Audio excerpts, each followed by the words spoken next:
Major League Baseball has voted 28-0 to award expansion franchises Tampa, St. Petersburg, and Phoenix, Arizona. We had a team, and it was our team. Every year we bought seats, but we never sat. We were standing with the thousands of others when that first pitch was thrown. We were standing when lucky number 3000 sailed over the wall and found its own seat. The 2-2 swung on a long drive. Hit deep to right. That baby's gonna go. Number 3000 is a home run for Wade Boggs. We stood for the purple, green, and now the blue. We're a collection of moments, of firsts, of never forgets, and we've been standing alongside them from day one. Who can say they saw the first ever pitch to the first ever World Series appearance? Swinging a ground ball to second, this should do it. Aki has it, takes it to second himself. This improbable season has another chapter to it. The Rays are going to the World Series. History was being made, and we were the heart of it. The heart grows fonder across the city, and you can see it. Memories live in local bars, hung on walls like paper trophies. Swinging a fly ball to right field, he's gonna get it. Ben Garza has faced 27 hitters and has thrown a no-hitter. For the first time in franchise history, the Tampa Bay Rays have their own no-hitter. We screamed, we cried, we fought. We trusted the magic of new beginnings. It's hard to beat a team who never gives up. They didn't think we could, and that's why we did. 2-2 and a line shot down the left field line. That ball is gone. It's gone! It's gone! Evan Longoria has just hit the Rays to the American League wild card. Deep to left center field. No doubt about it. And that one is gone. Short caught by a Danny Maria. He times his jump perfectly. And Alex has stolen it. Giving chase Kiermaier. Dive to make the catch. Swing and a miss. He struck him out. Back into straightaway center. Gone. There's a swing and a miss. He struck it out.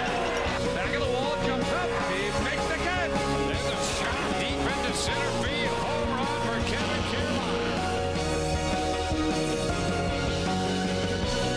The Devil Rays are here from day one, the very beginning. This team has belonged to no one else, will belong to no one else but the baseball fans here in the Tampa Bay area. Right here, these seats, we stand alongside our team and watch as the Rays shine on. Raise up. Opening week is presented by Humana. We welcome you to Tropicana Field. A brand new baseball season is upon us, and the Rays will play host to the Boston Red Sox. Moments ago, Rays Special Assistant of Baseball Operations Tom Foley striding to the mound, entering his 42nd season in professional baseball. He has the honors of throwing out the first pitch. We're going to have a full house here this afternoon. The Rays and the Red Sox break open this brand new season with Brian Anderson. I'm Dwayne Stats. So good to have you with us. Who knows what happens when a new season is upon us, but I know there are a lot of guys in the Rays clubhouse and dugout who think they have a chance to sneak up on people, B.A. They really do, and I'm going to tell you something. There is nothing more exciting than opening day. You think about all that hard work that you've put in the offseason, all the hard work you put into spring training, the early mornings, the long hours, all to prepare you for this moment, to be able to take the field on day one of a Major League Baseball season. There is nothing like it. New faces on this ball club, a 25-man roster. 15 new faces, but there's a familiar one, and he will be making another opening day start. Yeah, this is fourth consecutive for Chris Archer. He was third in the American League a season ago, 249 strikeouts, and once again going over the 200 strikeout threshold, the 200 inning threshold on top of that, winning in double digits once again, and looking actually to improve on those numbers here in 2018.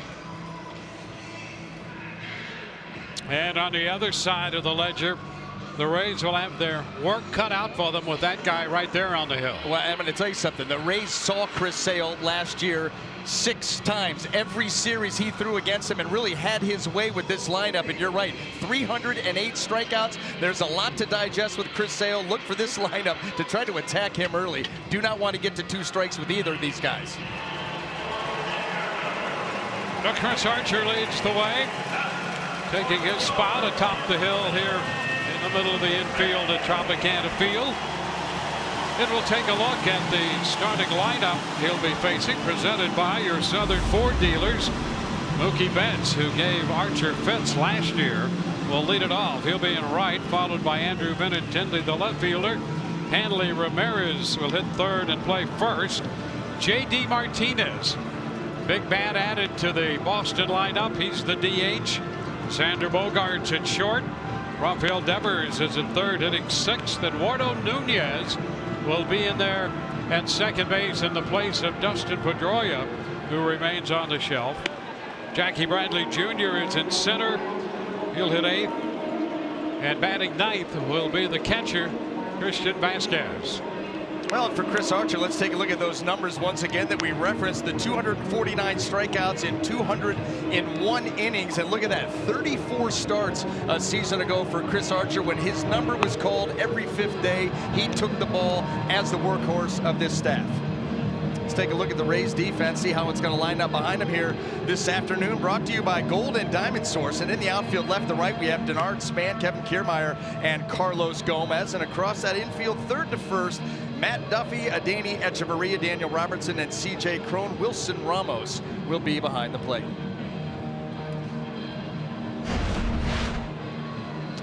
And Kevin Cash, still the youngest manager in the major leagues at 40, begins his 4th season as the Rays skipper. Coming in with a mark of 228 and 258. Last year the Rays 80 and 82 under Kevin Cash. And Alex Cora, brand new manager for the Boston Red Sox in his first year. These two managers very well acquainted from their playing days. So it will be Alex Cora directing the fate of the Boston Red Sox club. Archer all set to go to work.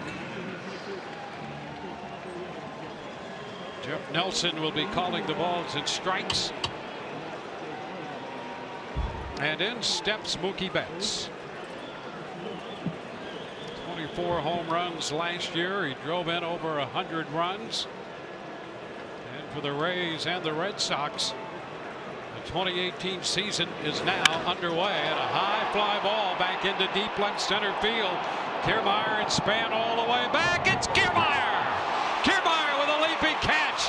Deepest part of the ballpark. And that's the way this one begins.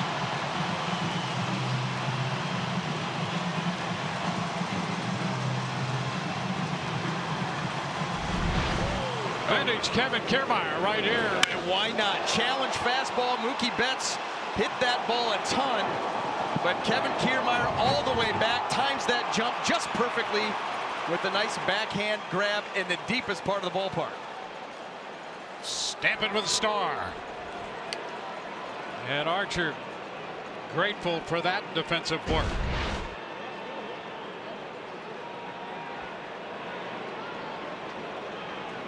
Well, there's a routine out. Now here's Andrew Benintendi. Hey, you do have to like one pitch, one out, especially from a guy who's had some success off you in the past. And a first pitch strike here to Benintendi. 0-1 the count.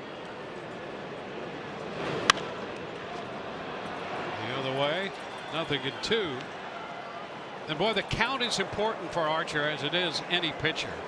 But when you look at his numbers a year ago, ahead here of Benintendi, he gets a hitter to 1 and 2 with that slider. Good luck. Yep. They get 132 off him on a 1-2 count. A little tap handled by Robertson at second. 2 up, 2 down. Well, what that allows him to do, that's a big swing count for him. You're right, that 1-1 pitch. You get to 2-1 or 1-2, but when you get to 1-2, that's where the wipeout slider. And that's the slider that doesn't need to be a strike. It can be a strike out of the hand, and then you take that thing down and off the plate, and guys can't help but chase because it breaks so late. Base is empty. 2 gone, and now Hanley Ramirez. Ramirez at first base. 23 home runs a year ago.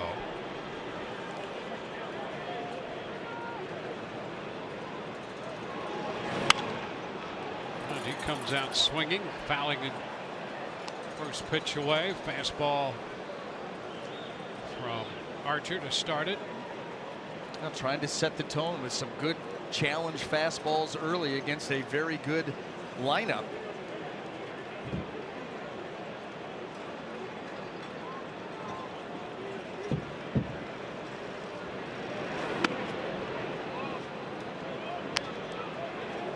There's nothing better for the psyche of a starting pitcher than to come out in a game like this and have a nice clean first inning. You know that there are nerves. I mean, as calm as Chris Archer looks out there on the mound, it's still opening day starter, first pitch of the season. There are nerves, and you'd love to get that clean first inning. Good look on that pitch. 1-2. That's the Archer slider right there. Well, the pitch is so good when he can start it in the zone like we just talked about, take it out of the zone. Because of the velocity on the fastball, that forces a quick decision by the hitter. And when he's able to execute that pitch, it turns out to be the wrong one most of the time.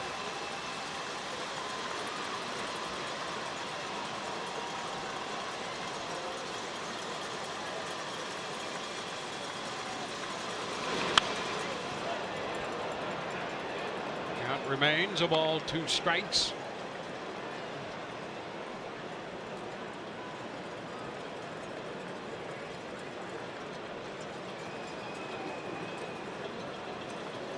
Red Sox 93 and 69 a year ago.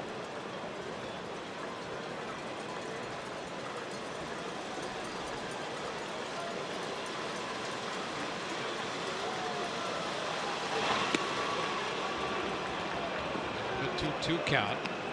Archer trying to close them out with a slider there. After the prior pitch had been fouled away. 2-2.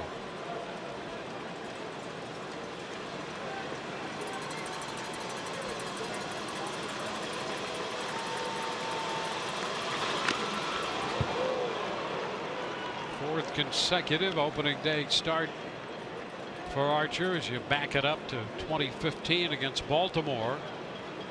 Dropped a decision to the Orioles. That one here. And in 16 he lost to the Toronto Blue Jays. Last year won over the Yankees here 7-3. And today hooked up against the Red Sox and Chris Sale. Pretty close there, and a check by Ramirez. How about this? 2-2. Let's go with the changeup. A little 3-finger prong. Good finish at the end, and a nice take there by Ramirez. Yeah, that's something we saw a little bit more from Archer in the spring, and we may very well see more of that during the regular season. He comes right back and gets the strikeout. 1-2-3. Go the Boston Red Sox. Kevin Kiermaier and the Rays coming in to hit. Duffy, Kiermaier, and Gomez due up.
take a look at the starting lineup presented by your Southern Ford dealers. Matt Duffy's going to lead it off, playing third, followed by that gentleman right there, Kevin Kiermaier. Carlos Gomez will be in there hitting third. C.J. Cron, the cleanup hitter, followed by Wilson Ramos, Denard Span, Adeiny Echeverria, Daniel Robertson, and Rob Reef-Snyder will be the DH. Well, and Chris Sale, a season ago, 32 starts, 17 wins, an ERA of under 3. Obviously, the innings are going to pile up, and look at the strikeout numbers. Already touched on them once, but 308 strikeouts for Chris Sale a season ago.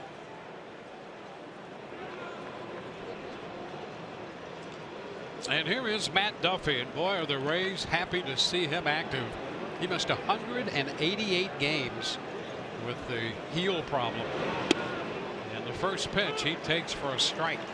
Wonder what those nerves are like right now. 188 games out opening day, and oh, by the way, you're hitting leadoff. Yep. Go get him. You know, it's with the Giants, just gotten barely a handful of games with the Rays after the Matt Moore trade. There's a strike, and it's 0-2. His major league average in 274 games, and most of that in the National League with the Giants, is 281. And if the Rays can get production from him, they are really excited about having him in the lineup and healthy again. You're another one of those guys too that you can count on, put the ball in play, move some runners. You know, 281 average nowadays, you take that going away.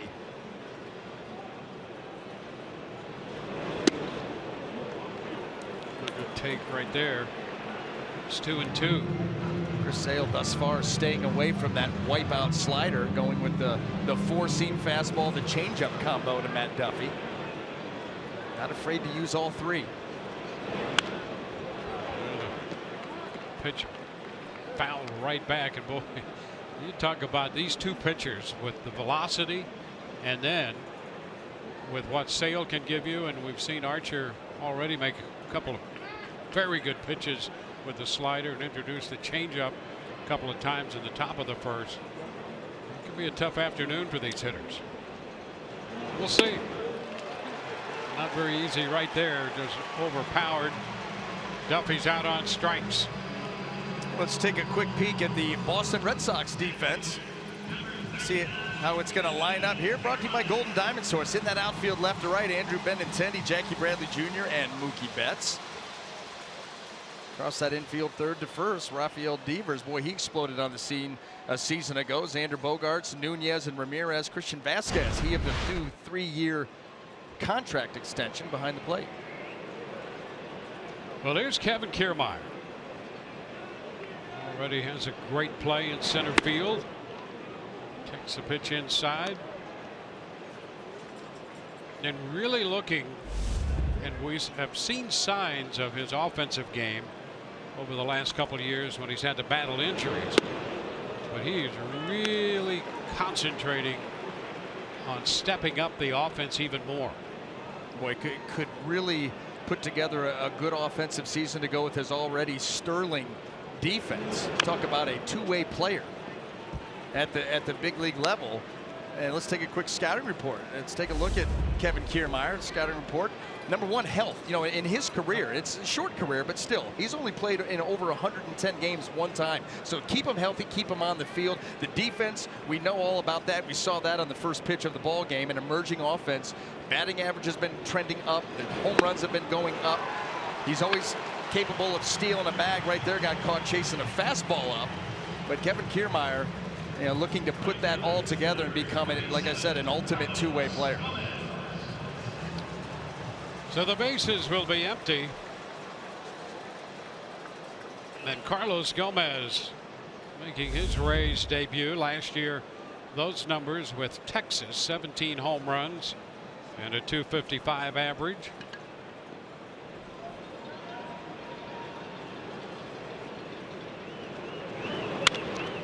Fouls it back.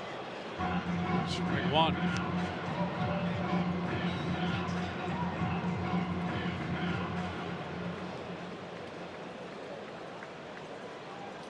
For Sale. of Lakeland. He'll be 29 tomorrow. His pitch is high. It's 1-1. Remembers coming here in the early days of this franchise. Rays beginning their 21st season. He remembers coming here as a child wearing a Rays jersey. High pop on the infield. Bogarts backpedaling, and he's there to make the catch. And it's a 1-2-3 first for the Rays. On to the second, no score.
Let's join the newest member of our crew. Welcome, Michelle Margot. How are you? Thanks, Dwayne. I'm doing well. Well, you guys mentioned that this is the 4th consecutive opening day for Chris Archer. And when I spoke with him about the honor of starting 4 opening days in a row, he told me it really does mean the world to him. It never gets old. And as it pertains to the mindset and preparation of opening day, he said he tries to keep everything the same. Obviously, there is going to be more energy, but he tries to channel that positively in his start. And he said when he takes the mound on opening day, it is the most important game of the season. But when he takes the mound in the middle of August, he treats that as the most important game this season. He did say that he woke up a little bit earlier today, but I'm pretty sure we all did, guys. And as it should be, every one of these starts is important. Opening day, special without doubt, but you get to the middle of the year, those are big league starts and important as well. And now he faces J.D. Martinez, big addition for the Red Sox. You know, when you look at their DH numbers a year ago, of course, David Ortiz gone, retired, and they didn't come close to what he had given them. They weren't terrible DH numbers, but what they've done with what J.D. Martinez is capable of doing is return to that very expensive neighborhood of DH production. Yeah, and the long ball. I mean, Yep. This was a team that finished last in the American League a season ago with 168 home runs. That was 18 fewer than the team in front of them. That was the Angels. Yeah, you have to go back to the 1930s to figure out when a Red Sox team hit so few home runs. Yeah, totally against their DNA. Oh, by the way, still won 93 games and won the division. Yeah. And then you add this guy, and a season ago, he pops out 45 home runs. You're like, wow, that's a tremendous season. He did that in 119 games. Absolutely, which is pretty amazing. 29 in Arizona in 62 games. Draws the walk right here, and then 16 in 57 games in Detroit, and went to Arizona and really helped out there. There you are. 104 runs batted in with those 45 home runs in significantly less number of games in a full season. You think about that, and you mentioned the 29 homers in Arizona in 62 games, but also that what that graphic showed you, hitting for average too. He's not an all or nothing type of guy. Very good hitter all around. Xander Bogaerts takes it up and in after the opening walk to J.D. Martinez. And they said that he loves to talk hitting. Loves to talk hitting and breaking down all the nuances and intricacies of trying to do that at this level with the kind of stuff that's in the game right now.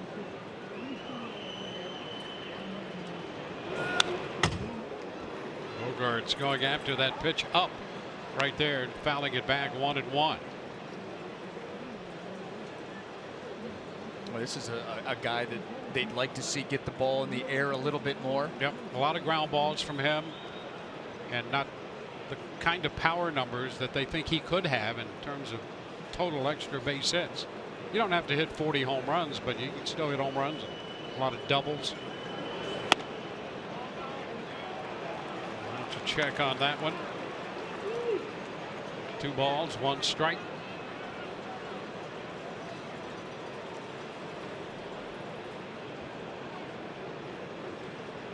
Red Sox have won 93 games in each of their last 2 seasons.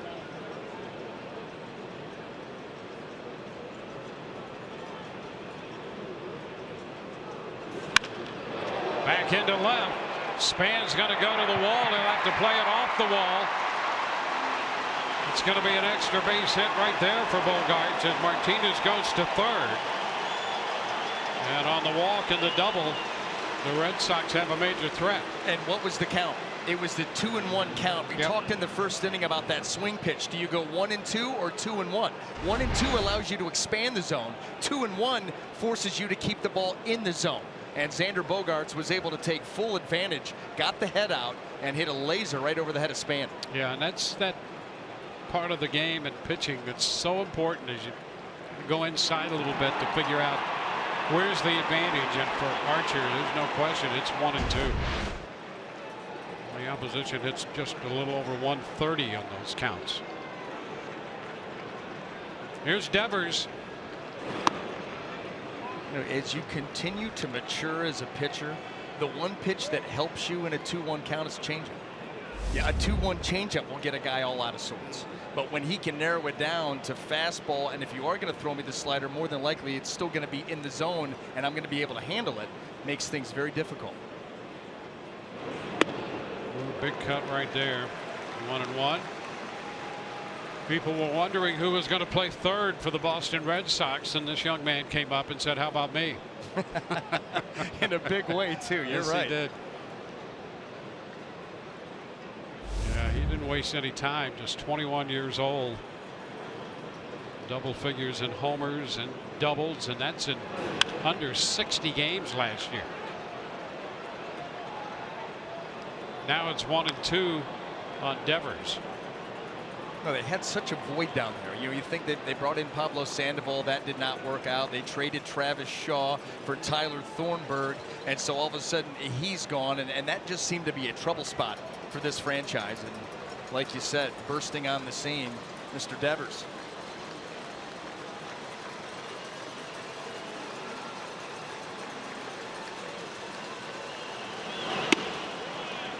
Close right there. Takes a pitch in. I like that idea. After back-to-back breaking balls, he tries to close them 4-seam in, and it's just a hair too far in. See Ramos trying to present it to the plate umpire Jeff Nelson. Just couldn't quite convince him. So it's 2-2.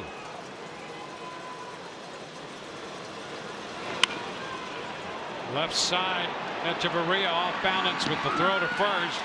Out there, Martinez scores. Bogaerts goes to third, and the Red Sox have the first run of the afternoon on the ground ball off the bat of Devers. Yeah, a couple of nice things done on that play. Devers, number one, putting the ball in play.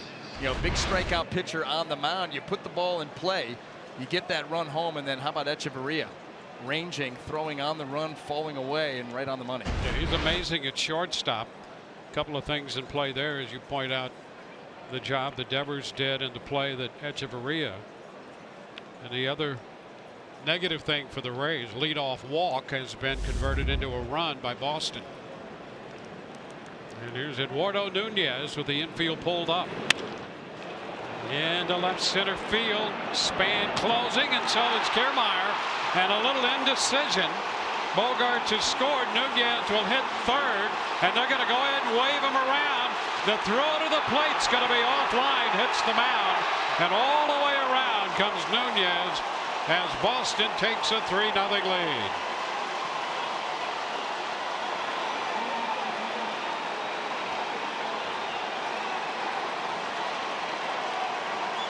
Boy, Nunez, to do what he did, he hit it perfectly between Kiermaier and Span. And all Nunez was trying to do was get the ball airborne because of the infield end. He does just that. It's perfectly placed, and a little bit of indecision, miscommunication right there between two guys who haven't played together a lot out there in the outfield, and it hurts them in a big way. You saw Nunez take a peek over that right shoulder and find another gear. Here's Bradley Jr. Echeverria's out from short for this one to handle it for the second out. And so Nunez circled the bases on an inside the Parker. See Kiermaier with a desperation throw, and watch it on the relay back end as it hits the mound.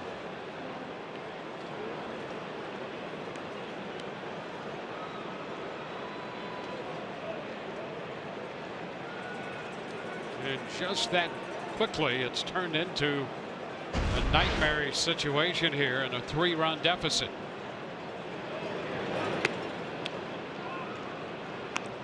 Vasquez, the catcher. When you saw the ball, that great camera shot that we have, the ball off the bat, and how it was right in the middle. I mean, that's a tough play to be made. Communication being the key, but also tough. You got a full building here. You got two guys running as hard as they can directly at each other. Yeah, and you have two guys. Span, for most of his career, has been a center fielder. So he's thinking, as a center fielder would, I'm going to go get it. Kiermaier naturally is thinking the same thing, and then when you realize both guys are thinking the same thing, you get that just that little pause, a little pull up, and it turned out to be disaster for the Rays. An inside the park home run for Nunez.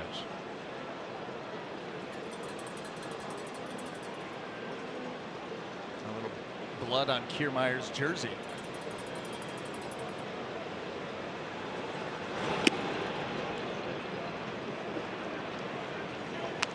Two. Boy, it's amazing. If you go back and chronicle the season and you look at leadoff walks and what that leads to, it's just not good. But deadly. They really, it's such a tough way to start off an inning, put you at such a disadvantage. Get it up the middle, base hit. Span will make the pickup coming over from left, and Vasquez is aboard. Well, and Christian Vasquez, you think about him, you think about his defense. I mean, one of the best catch-throw guys in the game. But we saw a batting average of 290, and using the middle of the field right there against a tough righty like Archer. Smart hitting, and he keeps this inning alive. Well, a mound visit from the new Rays pitching coach, Kyle Snyder, out there.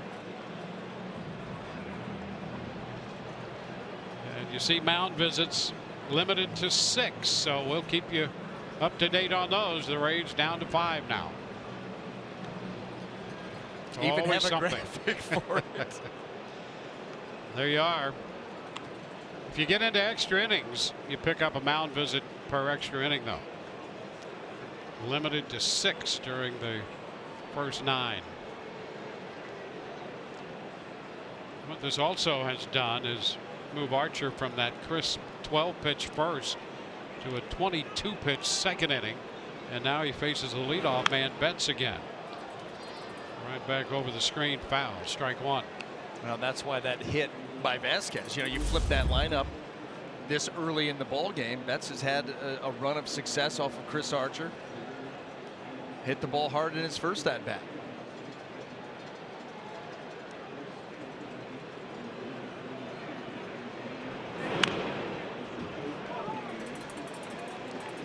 Two.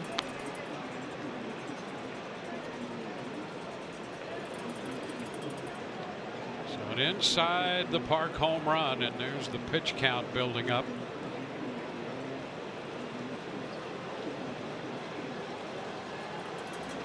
Nunez, by the way, not the first time that he's hit an inside the park home run against the Rays. He hit one against the Rays when he was with the Twins, and Matt Moore was on the mound. So that was back in June of 2016.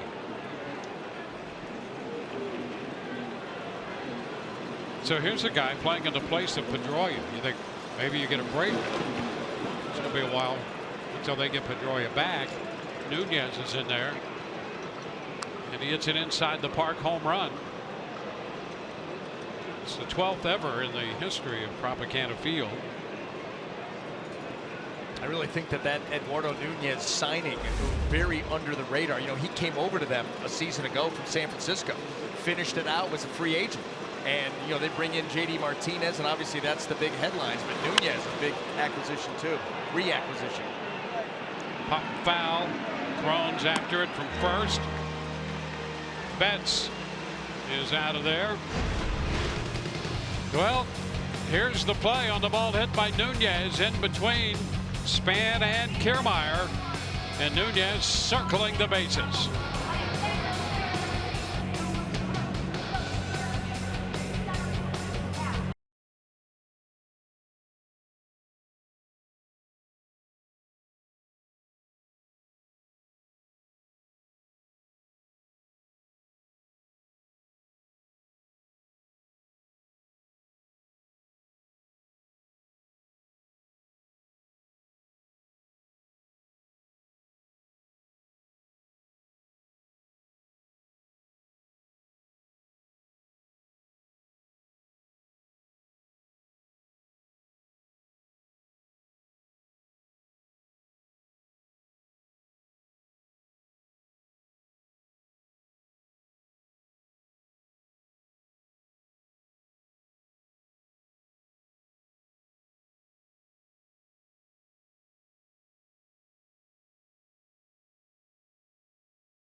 Huba, W.B. Mason, the official office supply company of the Tampa Bay Rays. And by Geico, 15 minutes could save you 15% or more on car insurance.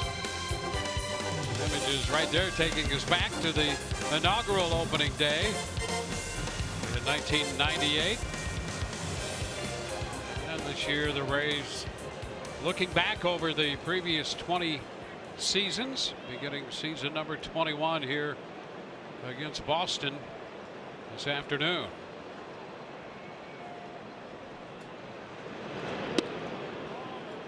Pitch to C.J. Cron is too low. 1 ball, no strikes. Shot of Wilson Alvarez there making the first pitch. We'll see him here Saturday night when they honor that original team, the 1998 team. 1-1. They're getting serious about that. They're also bringing back Richie Garcia, who was the plate umpire.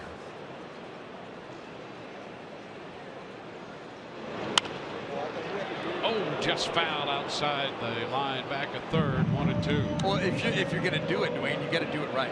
I mean, you're going to have that moment. You bring back Richie and see if he might think about, overturning that call. Yes. I give him the business when I see him. You called it a ball. We know it was a ball, but if you called it a strike, think of the difference that might have made. It set a completely different tone. Crone is out on strikes. Be good to see Richie. He's one of the good guys, good umpire, great umpire, and better guy. He's a super, and his son-in-law is a major league umpire now. I believe he was the home plate umpire when I made my major league debut up at the Sky Dome at the time against the Blue Jays. 50-some thousand people, 1993, and I called him Blue. Yeah. And that's what we call it. I mean, I'd come right out of college. Sure. I mean, I had very little minor, 4 starts in the minor leagues, and all of a sudden you're going to be in that atmosphere. And he called him Blue, and he came out and he said, "Son, in this league, we go by first names. I'm Richie." That's perfect. And back he went. That's all. Just Learned perfect. A valuable lesson right there before throwing pitch number 1. Yep. It's the big leagues. Yeah, and a nice welcome too. Just to let you know, that's how we do it. Strike zone was not very big, I'll tell you that. Ramos taking a pitch high, 1-1. Well, Wilson Alvarez thinks the same thing. You know what? I'm glad that Richie's going to be here on Saturday. We can maybe relive that moment. Okay. I can introduce myself. Very good. That'd properly. be great. Yeah. Looking forward to it. It'll be fun Saturday. Little chop headed to short. Bogarts is there and makes the play. So 2 up, 2 down against Chris Sale.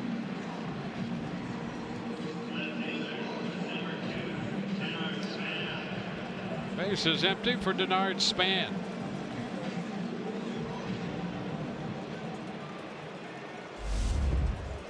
Well, Denard Span coming home here to play for the Rays.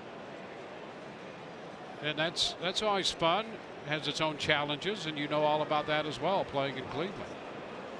Well, and a lot of that is away from the ballpark, trying to manage friends and family and ticket requests and everybody pulling you in a different direction, because here you are all these years in the big leagues and you're finally playing back home. Yep. So there's going to be a lot of people hitting up that phone and knocking on that door. And Denard Span, the nice thing about him is he's been in this game long enough to know what it takes to get ready to play and what kind of time frame he needs to be at the ballpark, and he'll manage that properly. But it is exciting to come back home for sure.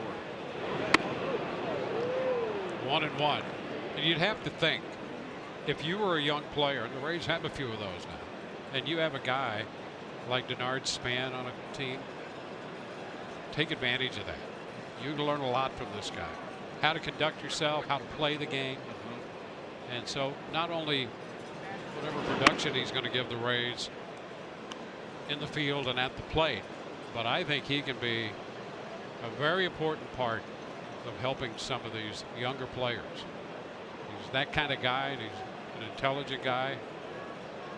And if you're a manager, you certainly appreciate having a guy like that in your dugout. Managers like to let the players police themselves and handle their business. When you've got a guy like you just mentioned with Denard Span, the wisdom, the experience, can teach guys how to be a pro, how to prepare properly. Kevin Cash loves that.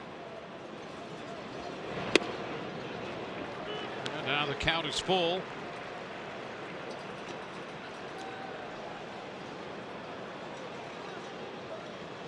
Strange game, here's a guy 34 years old. He's a young man, but baseball, that guy's been around. He's a veteran. He can teach a lot of kids a lot of things. And he draws a walk in his first plate appearance here in a Rays uniform. Denard Span is aboard. He becomes a first base runner for the Rays against the lefty Sale. Worked a nice long at bat, caused Chris Sale to throw a number of pitches, and you extend this inning, and now you've got an opportunity here, a little speed on the base paths. Yeah, and Adeiny Echeverria, we saw there, had 8 home runs last year. 7 of those came in a Rays uniform when he came over, and a little over 260 at bats. Yeah, the last couple of months, he really started to swing the bat with authority. You know, last year, the Rays really focusing on the long ball, trying to get that ball elevated, big swings, no matter what the count. He really bought in and saw the power numbers really start to grow. So you have to wonder if there's some emerging offense from him. He's been known, and rightly so, as a premier defensive shortstop. The plays he makes are just things of beauty. And the idea was, at least the tag was, yes, he can play the heck out of shortstop, but how much offense can he give you? I think we started to see some things in those 260 plus at bats last year that could give you reason to believe he's going to contribute offensively. There's a base hit the other way. Grounds it through the right side. Well, the 2-out walk to Span. And then how about Echeverria here after a couple of pitches missed in? He's just going to let that ball travel, get on top of it, and punch that ball to the right side. You see where Eduardo Nunez is and just does not have the range to be able to get over there. And a 2-out opportunity here for the Rays. Now Daniel Robertson, the Rays' second baseman. Robertson came to camp stronger and dropped a little weight, but was stronger, and all of that with the idea to make this club and contribute both with the bat and in the field. It appears that he's going to divide time with Joey Wendell at second base in more or less a platoon situation. Wendell, a left-handed hitter, and Robertson right-handed. Boy, mirror images of each other. You know, blue collar types, hard workers, tough guys, will battle all day long, both in the field and at the plate. And surprising pop, I think.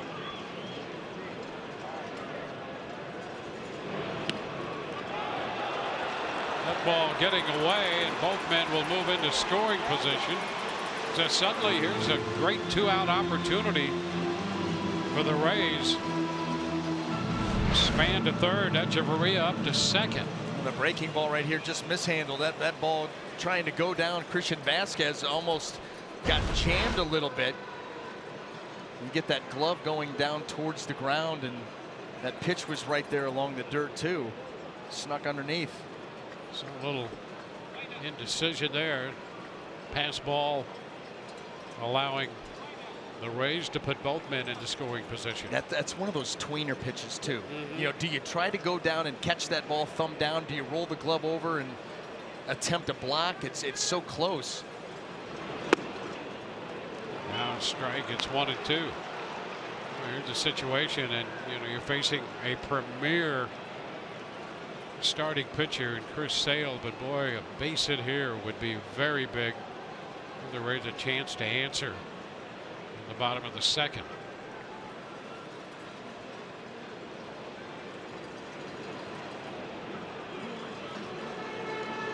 Six left-hander.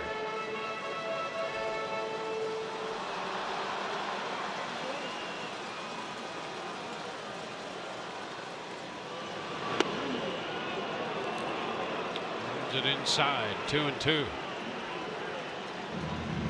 Well, the one thing that you think about right here, he's gone with that fastball in twice, got the strike to get to 1-2, then missed in to 2-2.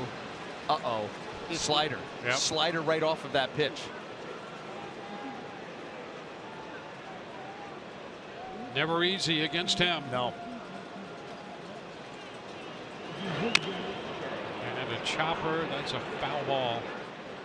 Oh, that's where the third pitch comes into play. Yep. Yeah, we're thinking slider off of the two fastballs in, which he very well could have done. Instead, he goes with the changeup, another nice selection, and he's one of those guys. You know, you think fastball, slider, Yep. He's got a very good changeup, not afraid to use it. And you know, last year against right-handed pitching, he threw it the change about 20% of the time. Now, here's a guy throws 96, can throw 99. Yeah. Use a changeup 20% of the time in those situations. Ooh, strike call. Got him there on the fastball at 97 in. Rays lead 2, trail by 3.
Field for the Florida Lottery jackpot stat. There's a comparison breakout here of these two pitchers and the uses of their respective pitches.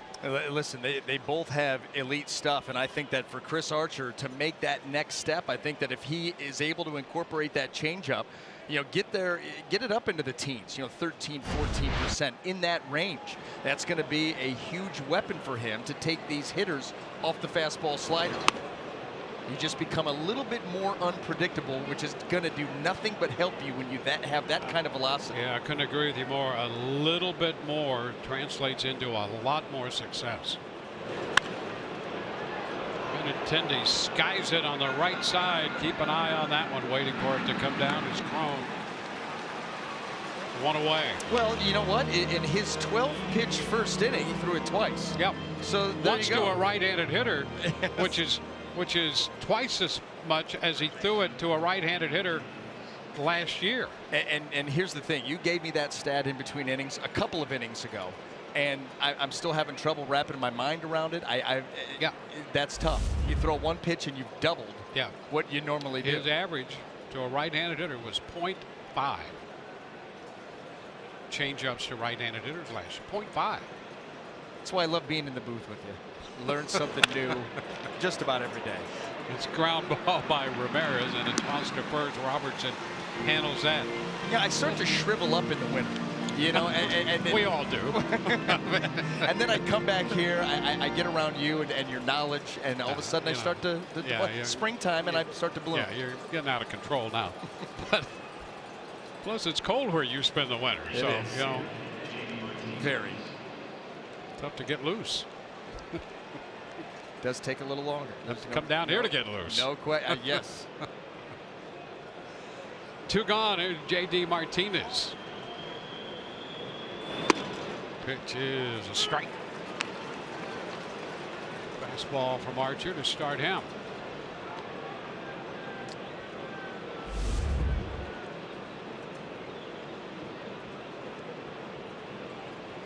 Well, it was the leadoff walk drawn by Martinez that started the undoing for the Rays in the second inning, but the Red Sox capped that 3-run inning on an inside the park home run by Eduardo Nunez.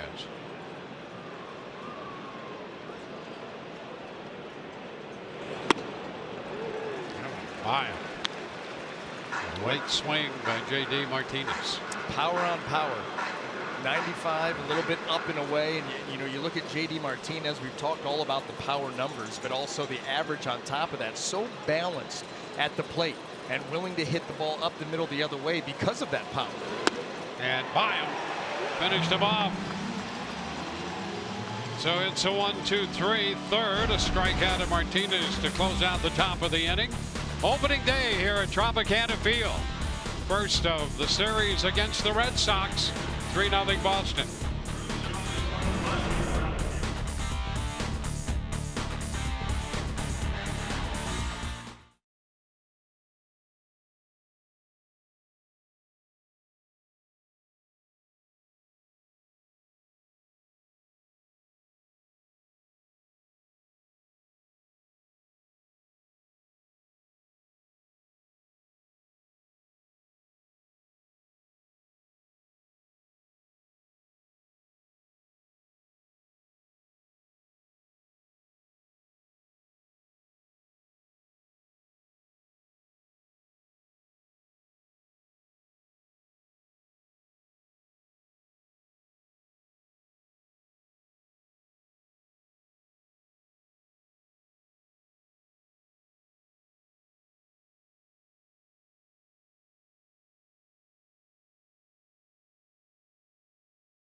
the season.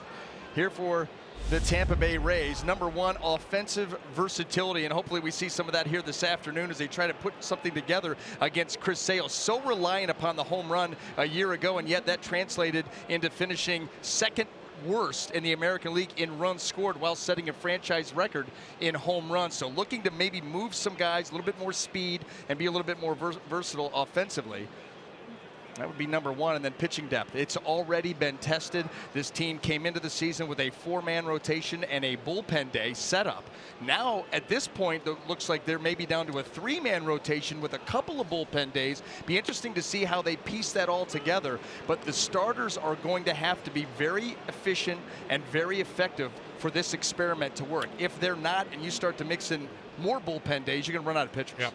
And we're going to have a chance to chat with Kevin Cash with the completion of this inning, something that we can touch on with him, because it's a tough situation here. Rob Snyder up here leading off. He's the DH, a late addition to this club.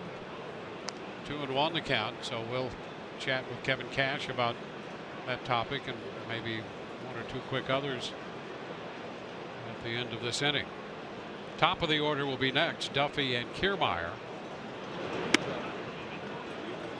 And it's now a 3-1 count. You know, we mentioned earlier a couple of the things going on, trips to the mound, so forth, limited to 6 a game.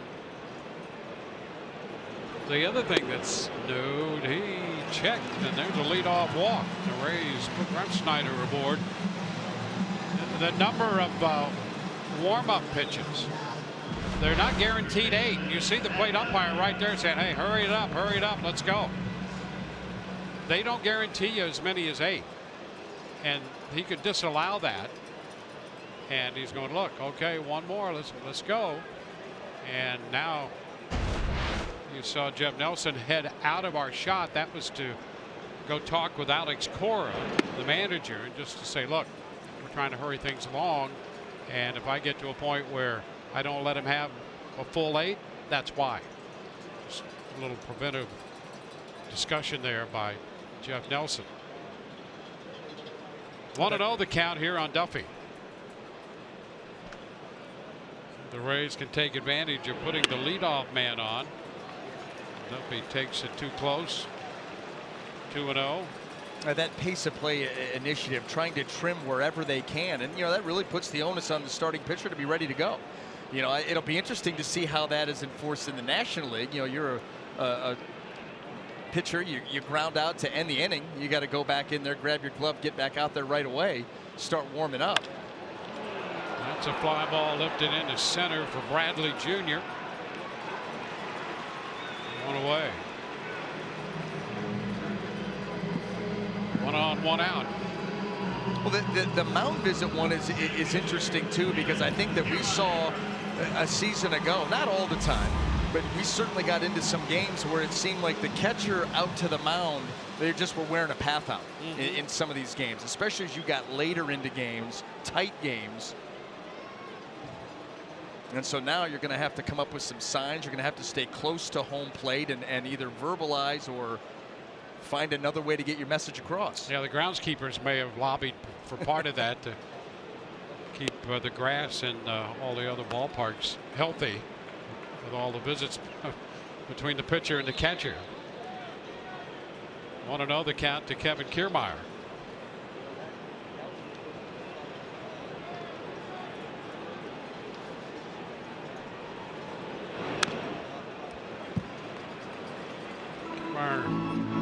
Struck out his first time against this hard-throwing left-hander.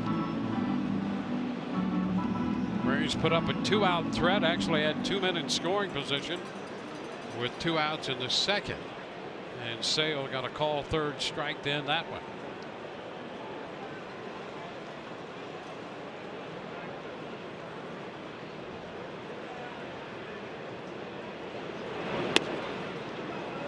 Takes it away, 2-1. Kiermaier has had some success against Sale. He came in 5 out of 14 against this lefty with a home run, and against Sale That's impressive. Huge numbers. Left on left because of Chris Sale. His height, his arm angle, his stuff, the break on the slider. You wouldn't expect to see that kind of success. You know, the key, you're facing a guy like Chris Sale, is not to bail. Don't bail against Sale if you're a left-handed hitter. And it's easy to do as that slider comes out of his hand from such a low 3/4 arm angle. And boy, you start to leak just a little bit and you find yourself waving.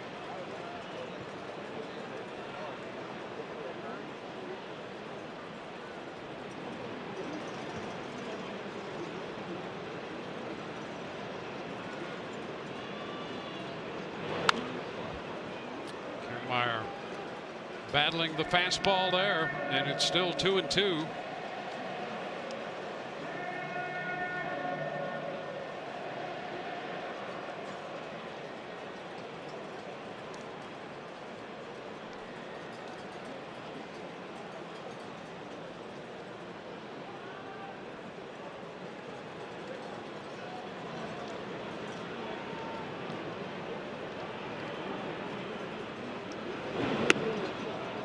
Good take right there. That's tough. Hoping for the best. Yeah. How do you not pull the trigger here? There's that low arm angle, the slider just carries off the plate. Kiermaier able to stay with it long enough to watch it right off the corner.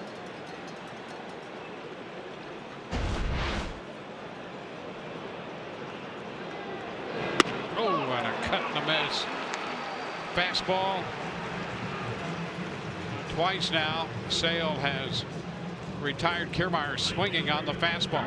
Yeah, elevated, and he will elevate the four-seam fastball. You see it right there. Again, the lower arm angle, that ball just continually climbs the ladder, and it's so difficult to lay off of. So close to the eyes, the baseball looks big, and you just can't help yourself. At the same time, extremely difficult to get to. It's Carlos Gomez.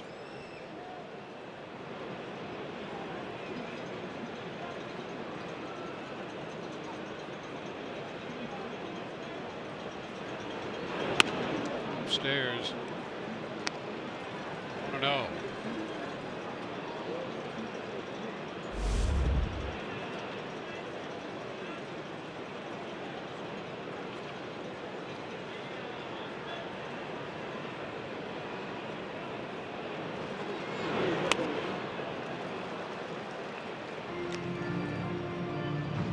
Well, you've got to be ready for the hard stuff. And he throws you this. Yeah. Good luck. Well, and at the same time, you've got one of the more aggressive hitters in the game at the plate. Not going to take another one.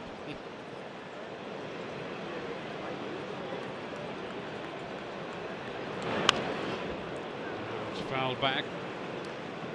And Gomez has had a difficult time against Sale throughout his career.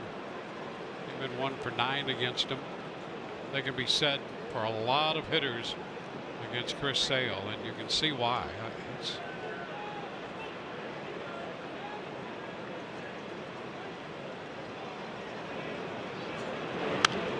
foul back. Hitters used to say about Sandy Koufax, good hitter. Dick Groat, I don't know if you remember him. He won a batting title, I think, one year.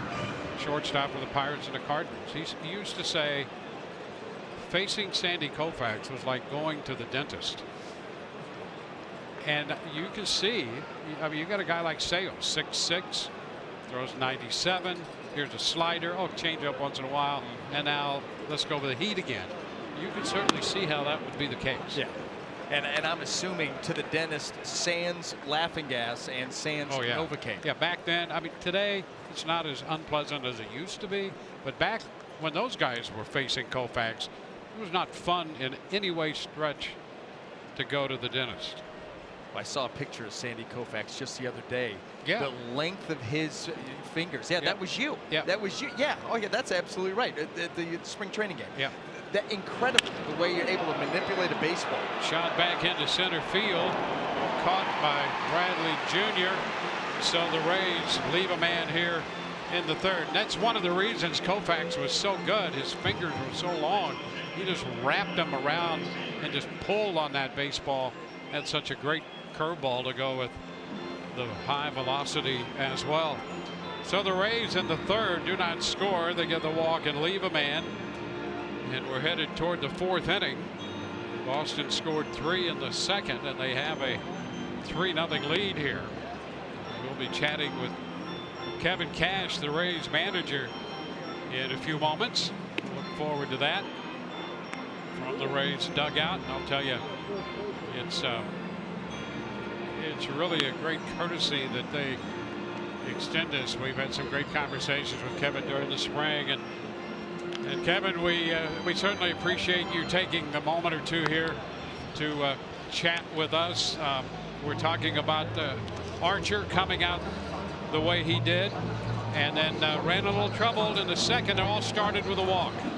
Yeah, that's the way it goes sometimes. I mean, the ball that was hit could not have split our outfielders any better. So tough break there. We got plenty of game. We got to get something going here at Sale. We've got the base runners, but we got to find a way to capitalize. Hey, Kevin, what are you seeing right now from Chris Sale? I mean, this is a guy you saw in 6 series last year. You saw him 6 times. Is he doing anything different here in the early going of this ball game, or is it pretty par for the course and just getting out of some innings?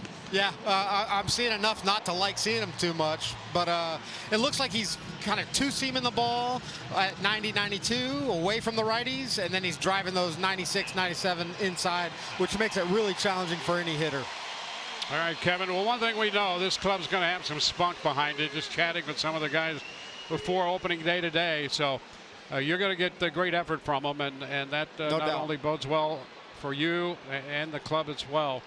And we certainly appreciate the time that you've spent with us here. Okay, guys, good talking to you. All right, thank you. We're going to go to the fourth. Archer's had that second inning when he made 27 pitches. He made only 12 in the first and a quick third, just 7 pitches. So he's at 46 right now, and there's an opening strike to Bogaerts. Bogaerts, Devers, and Nunez.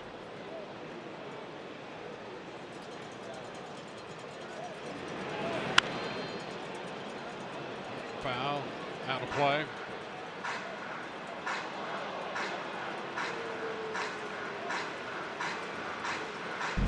The one thing, and this will be a topic that we will discuss throughout the opening month or so of the season, because the Rays have, in the first 38 days, 8 open dates, which allows them the flexibility that they discussed of using the rotation the way they were, and then the bullpen, have the bullpen days. And now with one starter down, and the idea that they might go with 3, those are going to be interesting conversations to have with Kevin Cash and Kyle Snyder. And how you piece all that together. I mean, I'm sure that there is a plan of action. But and that's why when we talked earlier about if you do end up going with there's Kyle Snyder right there with the 3 starters, it's going to be imperative for them to get the job done each and every time. You envision one of the guys, if something happens, they get knocked out early in a ball game, and you've got to cover the rest of that game with the bullpen, and then on top of that have another bullpen day or 2 coming up. Oh boy. Well, everything becomes magnified, including high pitch count innings. Yeah. Like today, we've got 3 innings, and he has 2 excellent innings of 12 and 7 pitches, and then 27 in the middle. And so if indeed that's going to be the case, and you're going to use the bullpen and multiple members to cover innings, pitch count's going to be more important than ever. Will it hang up? It's going to drop and fall in front of Span for a base hit, and Bogaerts is 2 for 2. A tremendous job right there of Bogaerts, just extending the swing on a pretty good slider there by Archer. Just lengthened it out a little bit, follow it down, lengthen it, and get underneath that baseball. Create a little backspin, get it in the air. Boy, the good hitters spend a lot of time in the zone, don't they, with their swings? Boy, isn't that true? Yeah. That is absolutely the truth, and you see a lot of these guys, especially with these uppercut swings now, they're in and out of the zone so quick that your time for contact is very small. Where you think about, and we always go back to it when we talk about this, Ben Zobrist, where he just kept that bat in the zone for a long time. And if you can get under the baseball on top of that and create that backspin, you just give yourself a chance. Yeah, but you see these guys, that's why you have such high strikeout totals. They're just not in the zone long enough to make contact. Now, if they do and square it up, if they hit it just right, it's going to go a long way. Or it might go a long way straight up into the air, too, with those big uppercuts like that. But there's less margin for error. And you get a guy as Bogarts did on that pitch where he singled. He's in the zone a long time.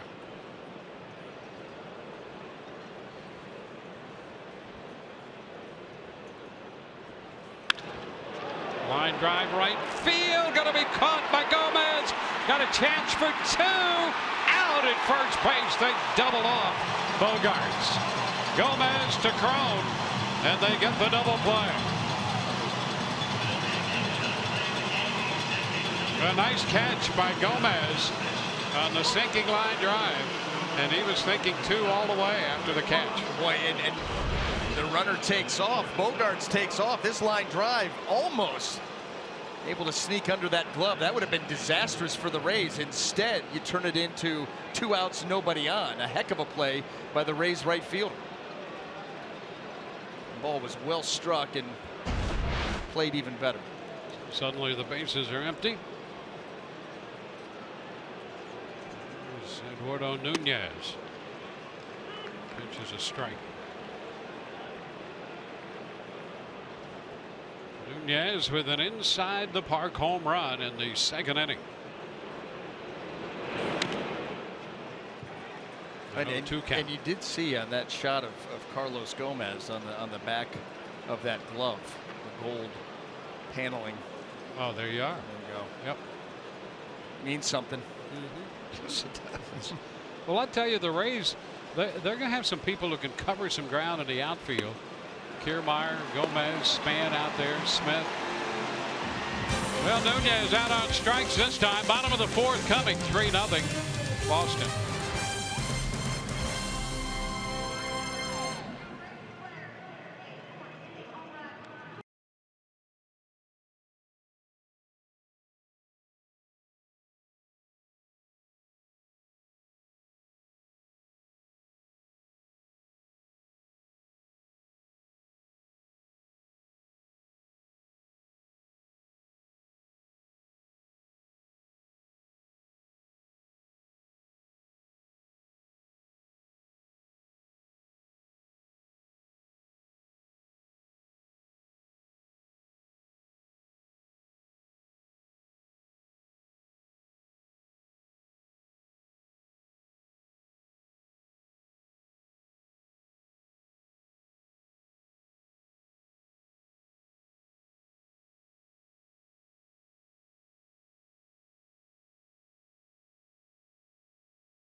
Going to lead it off, and Michelle Margot standing by with Stu Sternberg.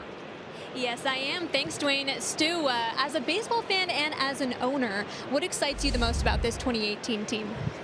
Defense, pitching, speed.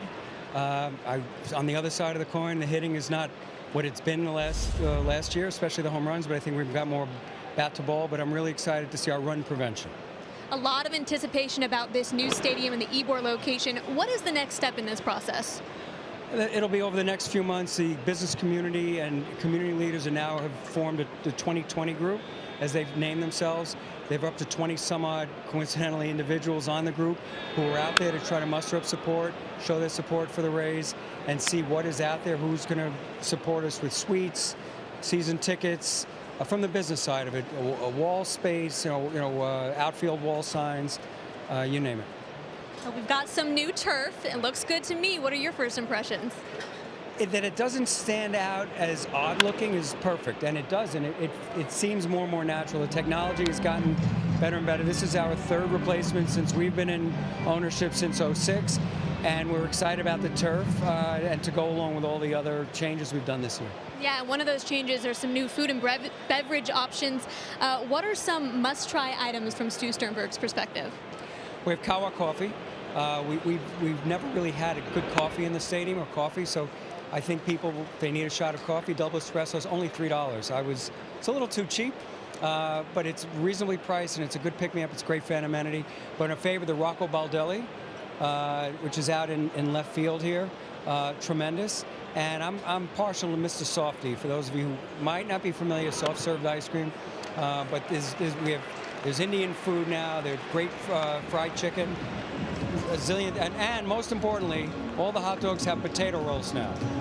For those of you who are not familiar, try the potato rolls. A lot of 20th anniversary stuff that fans can look forward to. What are some of those things?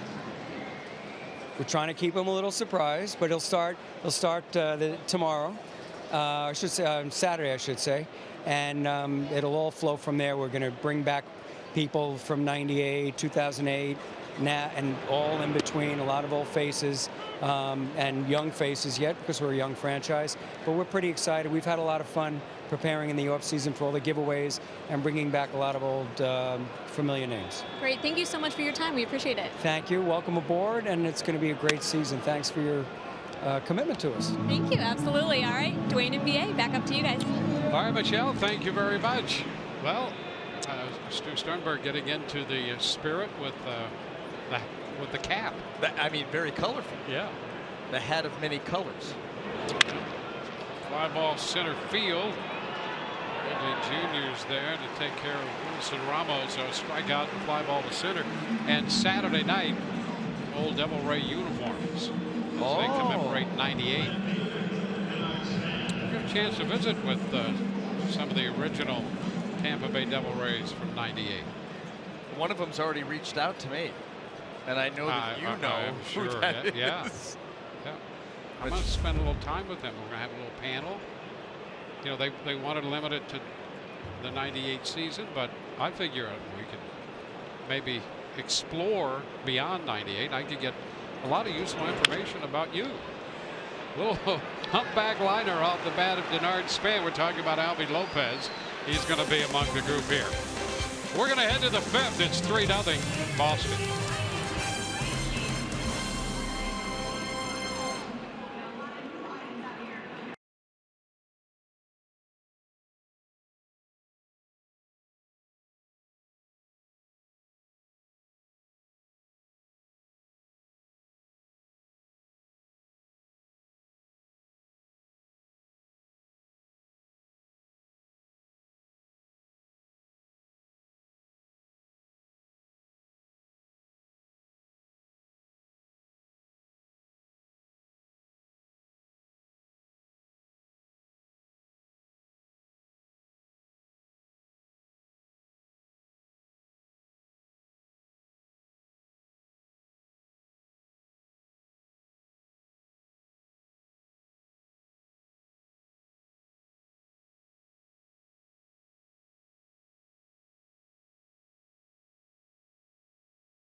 Chevy dealers and by your local Ford dealers. How about that? Wade Boggs and the splendid splinter, Ted Williams. And Wade will be among the group here Saturday. Ricky Bradley Jr. rolls it to first. Crone with the pickup. 1 pitch, 1 out.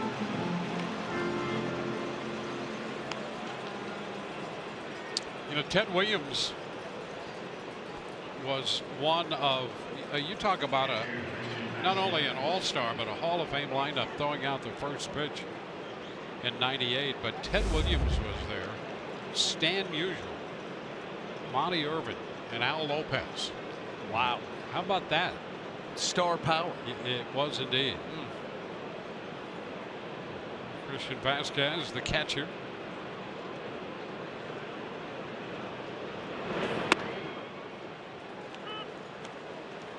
It's a strike.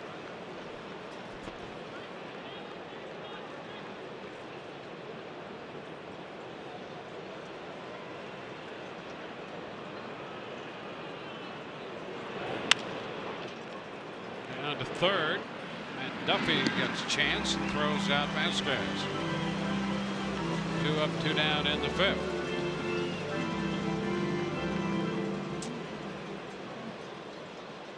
Well, our flashback, we just happened to have that group. How about that?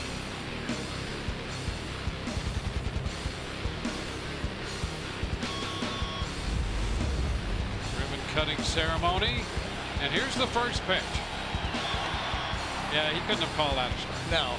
Yeah, a little too close to the dirt. Needed a swing there. Yeah. Mookie Betts takes the ball. Yeah, you got to be a little closer to that. Has to at least be semi-borderline. Pitch framing, it was not. Yeah, that wouldn't what be it is today. Yeah, that's right. Yeah, but you could frame that for a strike. He'd still be catching. No John Flaherty behind the plate.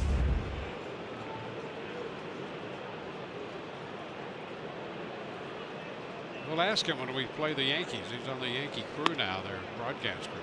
Why don't you frame that first pitch a little better? Get a strike. I mean, get around it. Yeah. Get around it with a little lift. Give it a chance.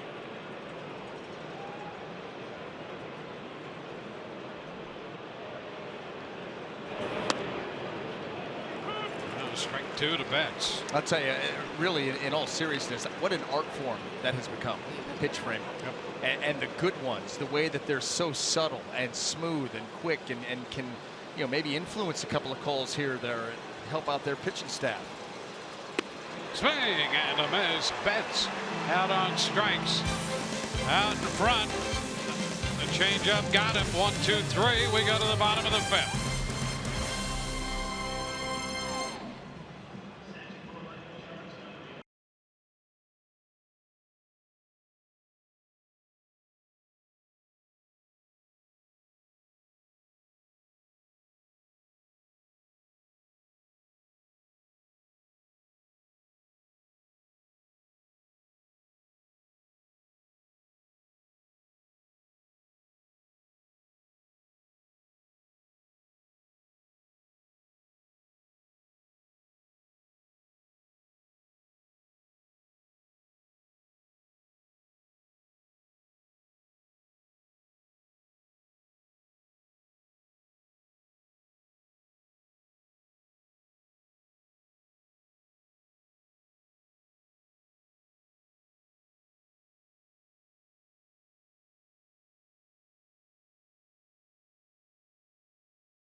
season long. Sign up now through April 2nd at tmobile.com/MLB. At Tropicana Field, a full house for the opener. Rays and the Red Sox. Boston scored 3 in the second inning, and that's been it. We go to the bottom of the 5th. The Danny Echeverria about to stand in against Chris Sale.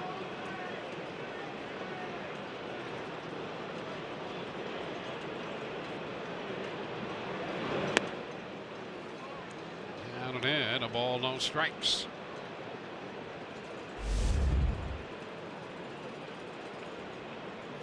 Echeverria had a nice spring at the plate as well. We talked about his offense when he joined the Rays last year, showing signs of developing that side of his game.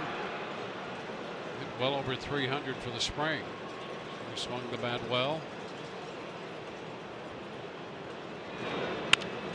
Down to third. Devers throws a strike to first. One gone here in the 5th. Chris Archer has settled this ball game down, kept Boston at that 3. And so now when we talk about offensive versatility, taking advantage of opportunities, you've got to start to try to piece things together against Chris Sale. You know, easier said than done, as he's only given up a hit so far, 6 punch outs in just over 4 innings. A couple of walks, and that's what you got to try to capitalize on.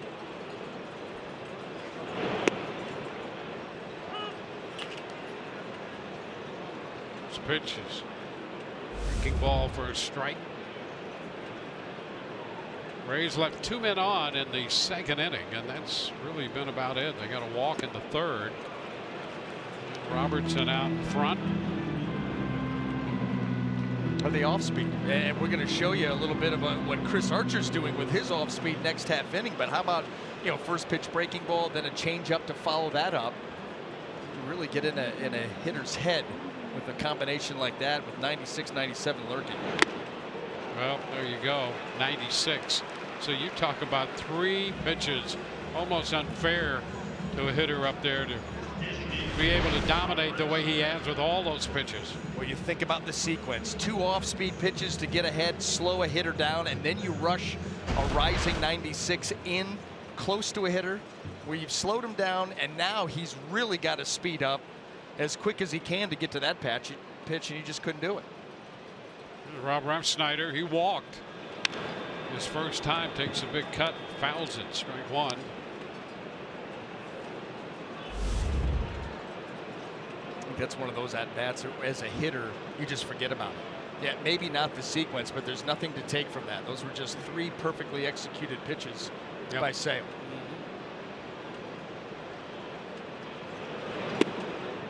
Yeah, you give the pitcher his due right there.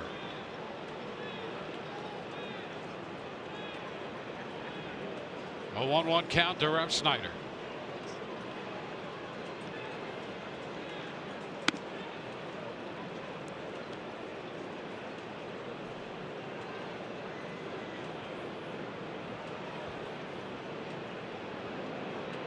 The pitch count for both these pitchers pretty good. You know, the second inning was 27 pitches for Archer.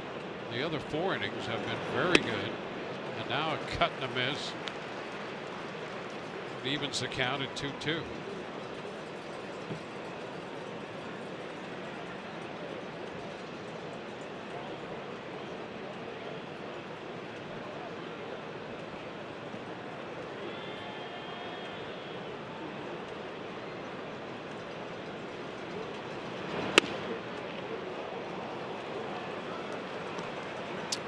Full count. It is a battle against this guy. He's doing a great job here this afternoon of using the entire strike zone. We've seen him down in the zone. We've seen him climb the ladder, not afraid to pitch in on both lefties and righties. Utilizing everything. Did he go? He did not. Refsnyder draws a walk for the second time. I tell you, You get Sale pitching the way he can and battling for a walk is a victory. You're absolutely right. He does hold up right there, and I guarantee you, Chris Sale now 2 walks to the 9-hole hitter here for the Rays to drive a pitcher crazy, especially with as efficient as he has been throughout the rest of the lineup. But here's another 2-out opportunity, albeit not a great one, at least not at this point. Duffy, ground ball. Grabbed by Nunez at second. Wide throw, but Ramirez remained on the bag long enough. No runs, a walk, and a man left. We go to the 6th inning. 3-0 Boston.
Or his last inning. First pitch changeup to Jackie Bradley Jr. and gets a nice roll over to C.J. Cron. That's one way to use it. And then how about this? 2 strikes, a changeup in to Mookie Betts. Or excuse me, yeah, Mookie Betts on that fastball down, or changeup down and in. And you think about the different ways that he used that pitch just in that last half inning that he was out there. Yeah, and right on right with Betts. That's impressive. And the location. You know, a changeup in. You saw where Wilson Ramos was setting up. He was trying to throw that in there. Guess what? When the ball comes out of your hand looking like a fastball, and you know, with that arm speed coming in, you're not thinking anything but fastball because of the velocity. First pitch, ground ball, diving stop, Robertson. Throw to first, nicely done. Benintendi going after the first pitch, making a bid for a hit, and denied by Daniel Robertson. Good job over there at second. Tremendous glove. This ball rolled over with some velocity behind it, but Daniel Robertson makes that look pretty easy. Got a good beat on it, angles back just a hair. Gets the glove out in time. Yeah, that ball gets out there in a hurry. I mean, unless you've ever had an occasion to be out there and see how quickly the ball comes out, you go, oh, sure, he made that play. Really? TV does not do it justice. It really doesn't. It doesn't. And that's why that's such a good play. You know, you're right. You watch it on the monitor on the screen, you go, oh, okay, good play. No, that's a really nice play right there. Ball comes off the bat hard. You know how they used to have those, you know, they bring somebody out of the stands, catch, you know, 3 pop-ups and you move on, you win a prize. Yeah. Well, you bring somebody out of the stands right there, and that ground ball, the hands may not get off the knees by the time that ball's by you. Yeah. You can win $1,000 if you can stop them. No, you don't even move. No. You're going out there playing cutoff man. Yeah. That's what they talk about when they talk about how fast this game can be, and as young players move up the ladder from classification to classification, it gets faster and faster.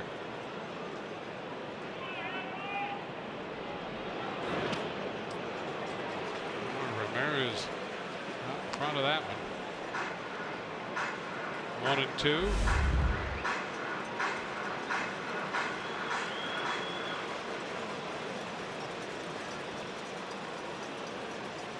Martinez will be next. Ball game in the 6th.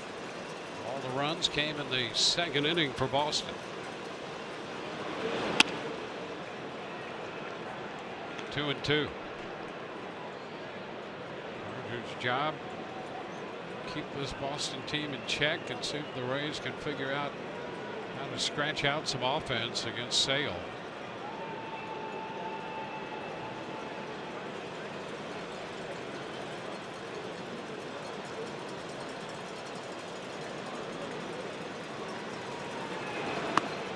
And a cut and a miss. Ramirez went after the pitch up. And sometimes, Dwayne, you get away with one. That was a slider right there that Chris got just a little bit underneath of. It ball stays up in the zone, and very rarely do you see him beat a hitter up with the slider.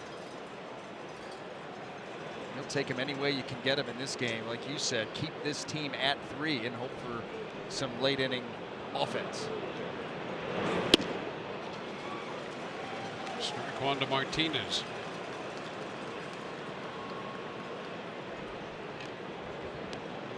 Martinez walked to open that second inning and then scored the first of their 3 runs.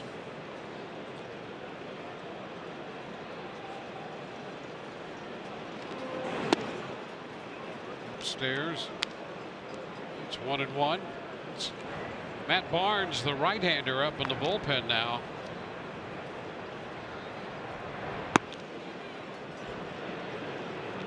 Sale pushing 80 pitches, not quite there. Swing and a miss, and it's 1-2.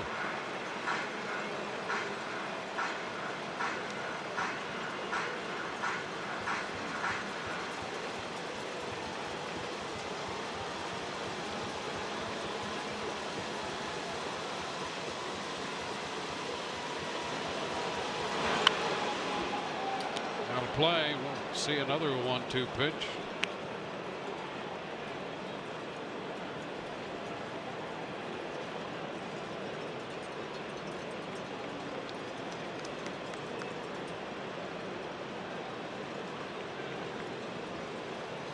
Not been easy going for Archer throughout his career against Boston, but he gets a call, third strike right there, and has pitched well today despite down 3-0.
On the inside the park home run by Eduardo Nunez in the second inning, just perfectly placed between Kiermaier and Span.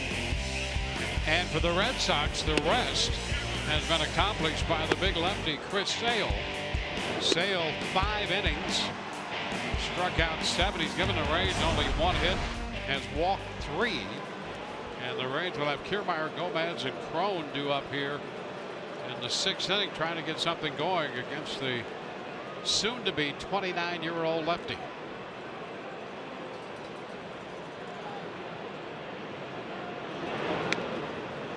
Kiermaier strike. Boy, that's Kiermaier does not like that call right there. I don't blame him. If that's a pitch that Sale is going to get against Kiermaier, that's pretty tough. That ball looked off the plate away. Better not have gotten the ball. Breaking ball there, and it's 1-1. He missed with it.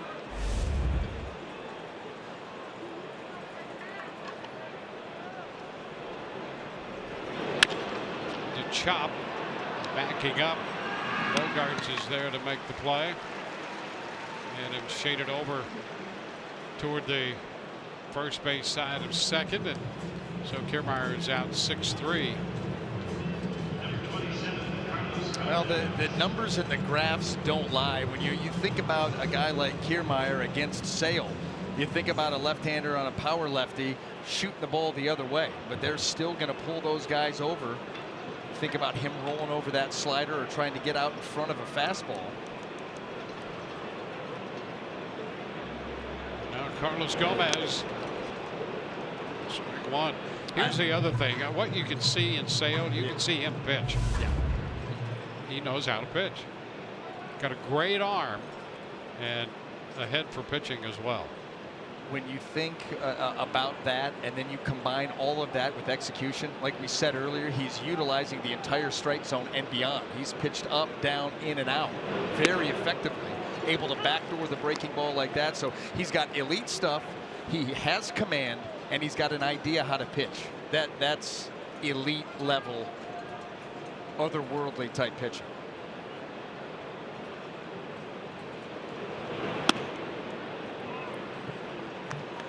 Ball, 2 strikes.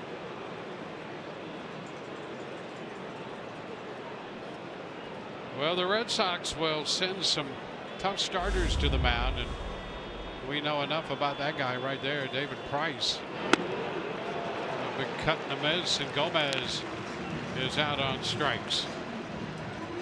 Well, what Chris Sale was able to do right there is expand that zone on Gomez. First pitch breaking ball that bounced, and once you're able to get that, let's go ahead and expand up now. And he covered everything there, down below the zone, up above the zone, and getting that second out. Yeah, tomorrow will be a fun one too. You think about Sale, Archer, we knew that's been coming for a long time, and then Price and Snell. Crone taking a strike. Yeah, Blake Snell, who's had a good spring. Felt pretty good with the way he finished last year. Price feels he has something to prove.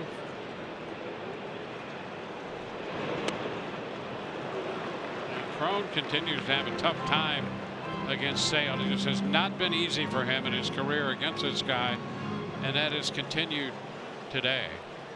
Uncomfortable, and that swing kind of epitomizes what you're talking about.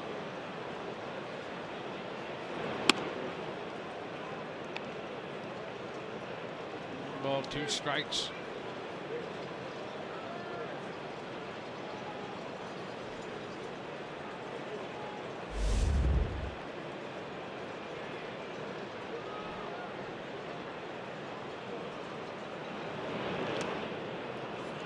Two balls and 2 strikes.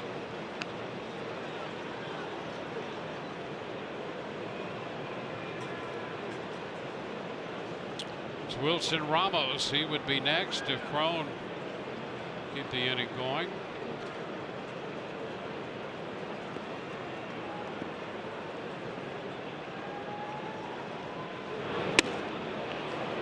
It's a little close. Count is full. Tried to expand on 3 straight pitches, and Crone not biting.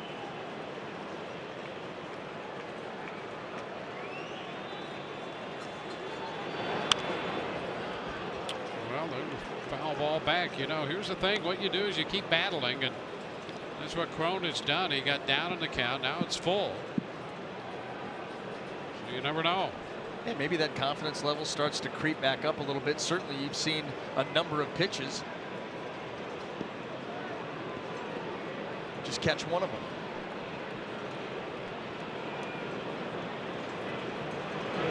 Oh, a cut and a miss. Fastball takes care of him. He's out on strikes for the 3rd time. We're through 6, 3-0 Boston.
Fresh catch of the game, and we've got some outstanding defense, but this one right off the bat, literally first pitch, and Kiermaier tracks it down on that drive hit by Betts. Yeah, that didn't take long, and then this was a tremendous play in a 3-0 ball game. Runner on first, nobody out. Carlos Gomez, he of the Gold Glove, makes a nice shoestring grab, doubles off Bogaerts, and then how about Daniel Robinson raging to his left? Able to dive out there, shallow right field, make a nice play, and continue to keep this at a 3-run deficit.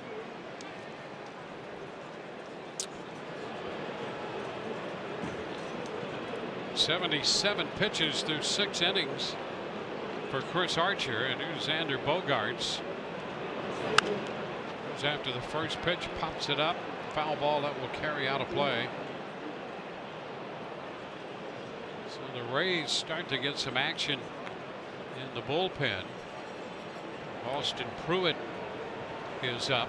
The longest Archer, and we talked about this, is his 4th consecutive opening day assignment, and the longest he has pitched, deepest, would be the 7 innings he worked against the Yankees last year en route to a 7-3 win.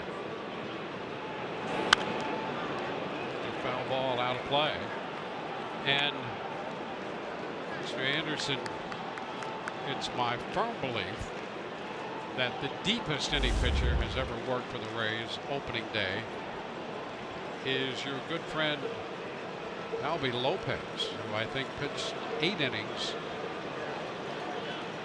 I don't know, it might have been 2001, somewhere in there. Boy, there's a long drive. That ball is going to be off the wall. And the throw comes in the direction of third from Kiermaier. Bogaerts has himself a double. Down in the count, he doubles to center field. He's 3 for 3 now. A couple of doubles and in between a single.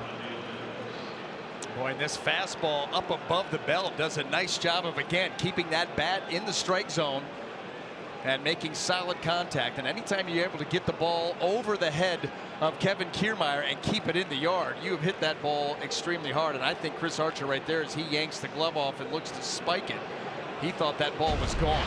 Yep. Oh, there's a shot toward the corner and right. Devers heads to second, the ball chased by Gomez. Bogaerts will score, and Devers hangs on after turning second.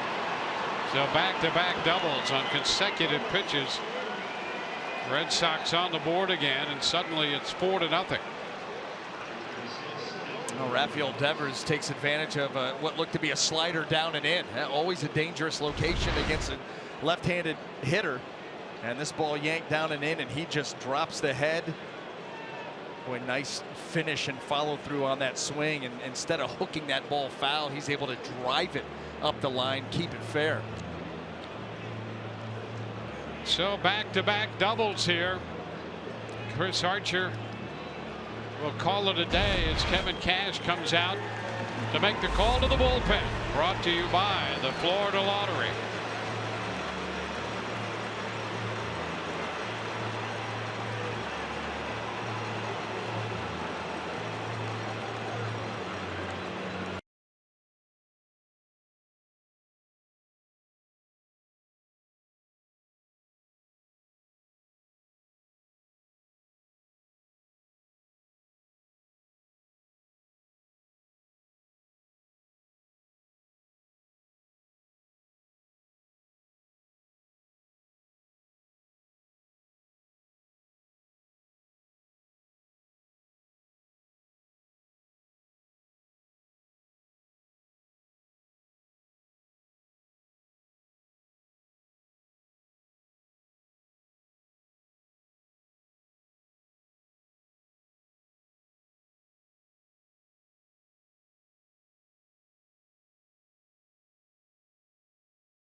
Florida times the cash scratch off from the Florida Lottery, celebrating 30 years of winning.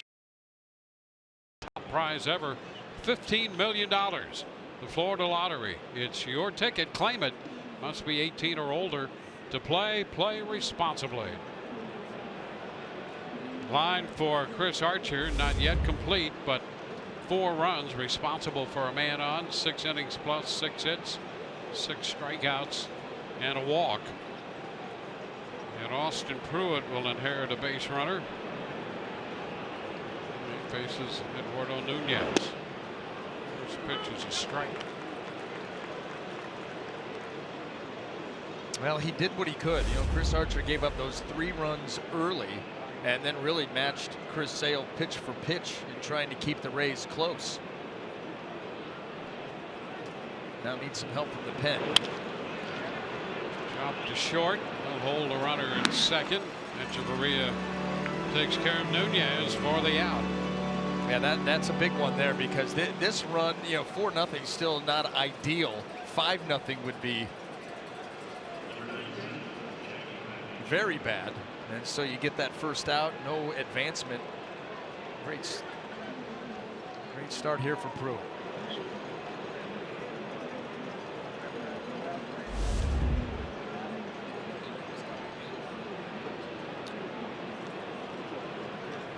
Jackie Bradley Jr.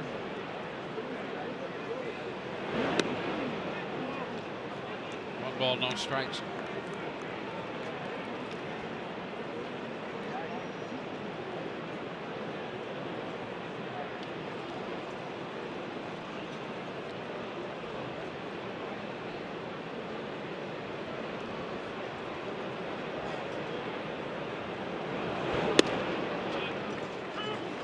Ball, 1 strike. Barnes up again in the bullpen down the left field line for Boston.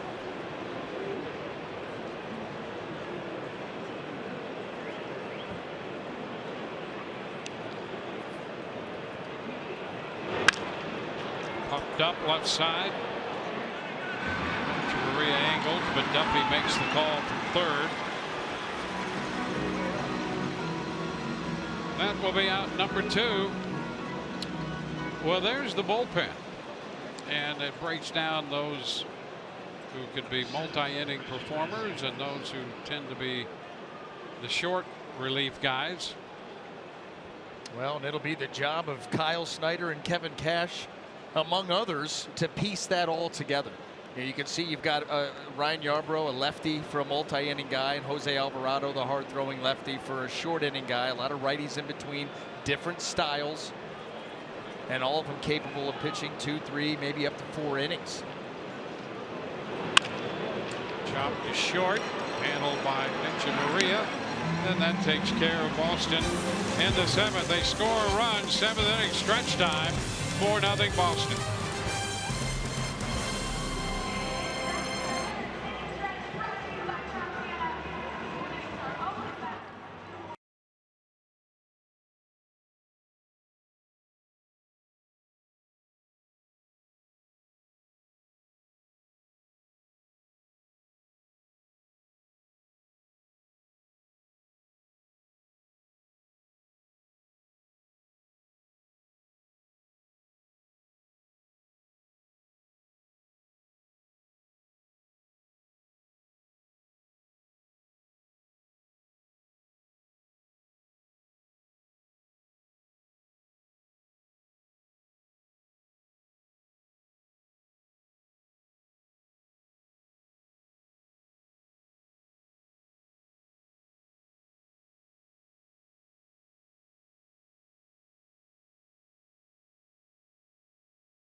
Red Sox will make a pitching change, so Chris Sale will be gone after 6. As advertised. I mean, this is a guy who struck out over 300 batters a season ago, 17 wins, and he was very good again against the Rays. Rays saw him 6 times a year ago, and he comes out today, gives up just the 1 hit. Did have 3 walks, somewhat uncharacteristic for Sale, but was able to also punch out 9. He mixed his pitches very well. He used the entire strike zone up and out with the fastball, down below with the changeup and the slider, and another tremendous outing against the Rays by Chris Sale. Yeah, and I'll tell you, the only hit the Rays have is the Echeverria single that slipped through the right side of the infield out of the reach of Nunez. That's right. That's the only hit they have. Boy, he just fished for that fastball away, found a hole. That was their one opportunity. Yep. All of a sudden, with 2 outs, you're able to put 2 runners aboard. You get a pass ball / wild pitch. Runners on 2nd and 3rd, and not able to get anything out of it. And now it will be Matt Barnes, the right-hander, with Wilson Ramos leading off against him.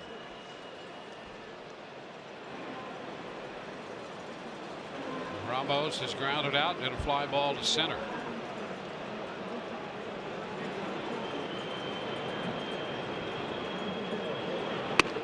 This pitch is a strike, mid-90s fastball.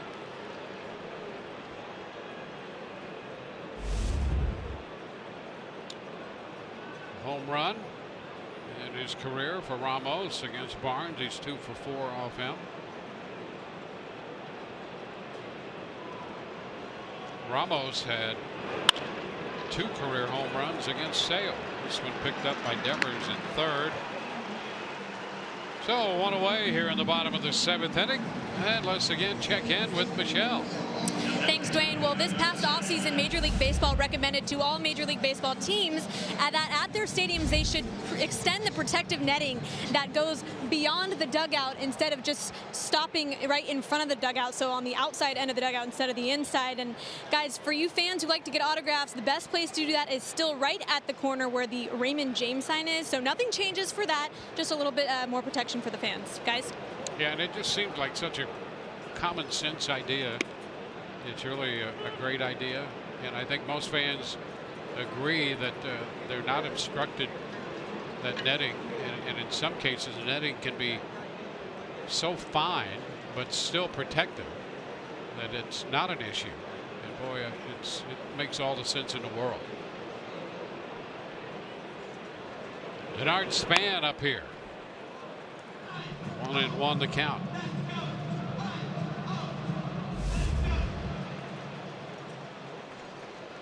So 6 innings plus for Archer. 4 runs, 6 hits, a walk, 6 strikeouts, touch for the inside the park home run. Now a strike, and it's 1-2. Did firm up that the belief that Albie Lopez remains among Rays opening day starters, the leader, pitching 8 innings in his start in 2001 and beating the Toronto Blue Jays 8-1. How about that? Yep. Coming out of the gate hot. He'll be among those who are coming back. The original '98 team will be here, and they'll get together on Saturday.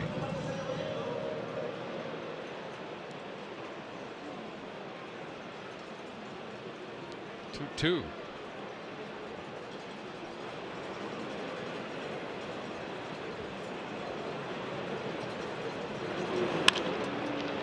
And a right, but Betts had him played perfectly.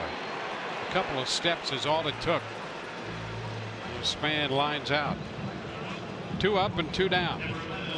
How about this, Dwayne? So when I get drafted by the Angels back in 1993, and growing up in the Cleveland area, the Angels are now coming into town to play the Indians. I had remained unsigned at this point, so they invited me to go up there and meet with Buck Rogers, meet with the team as they came into Cleveland for a series. And the game that I went to, the Indians had made a move to their Akron Canton affiliate. Can't remember what maybe the Akron Arrows at that time, to call up a young righty to make, I believe, his major league debut, and that turned out to be Albie Lopez. And was that the beginning of a long and fruitful friendship? I had no idea at the time.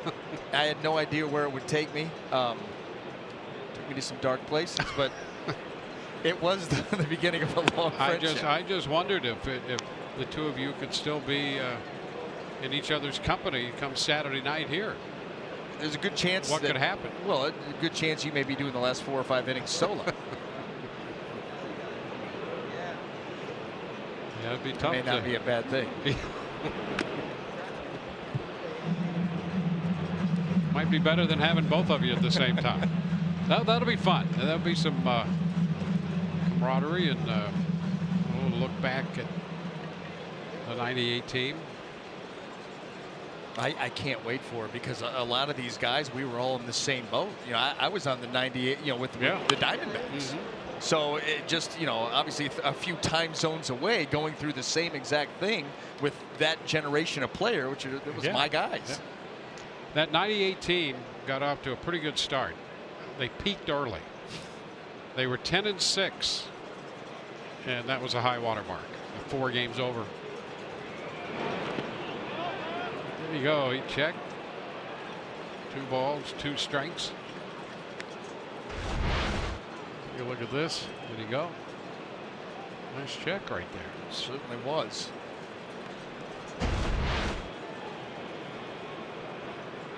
Echeverria has the hit for the Rays. That came back in the 2nd inning. He got one out of the range of Eduardo Nunez.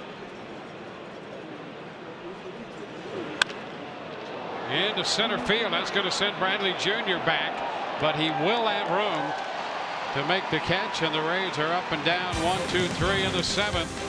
We go to the 8th. 4-0 Boston.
dealers. Toyota, let's go places.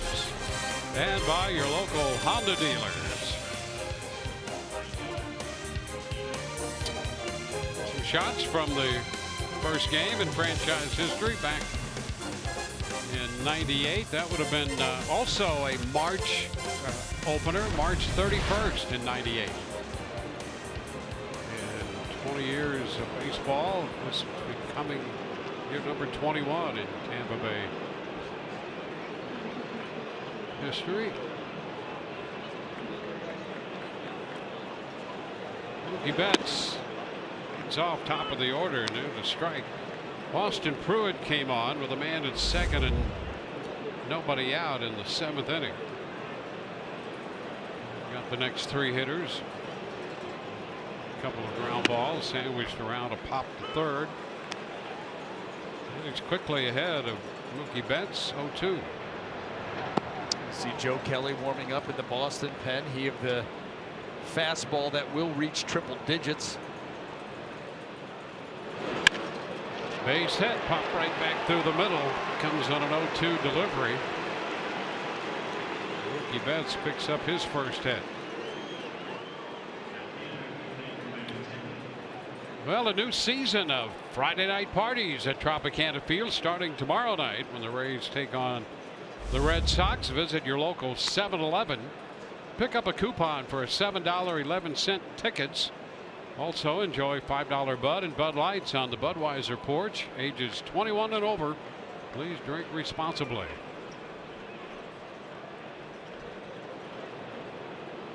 Andrew Benintendi.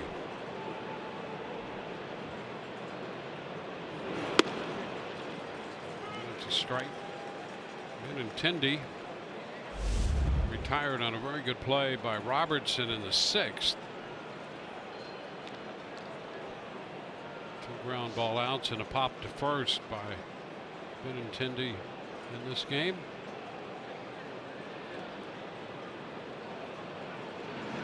Almost didn't recognize him without the flowing locks coming out from underneath that helmet. Different look, isn't it? Picked up a little speed in the process. Yes, and there's no question about that. Boy, good young player and a very good young Boston Red Sox outfield. You think about Benintendi and Betts and Bradley Jr. anchoring in center. Yep. JD Martinez will get some time out there, but for the most part, you think he's going to stay DH. Yep. Yeah, when you think about young outfielders in this game, because you always think about Trout. He's a guy that you'd absolutely appreciate seeing and pay to see play. Betts is one of them. The infield, I've always thought that about Altuve. You know, he's a guy you'd pay to see for sure. Houston paid to see more of him. Yes, yes, they did. As well they should.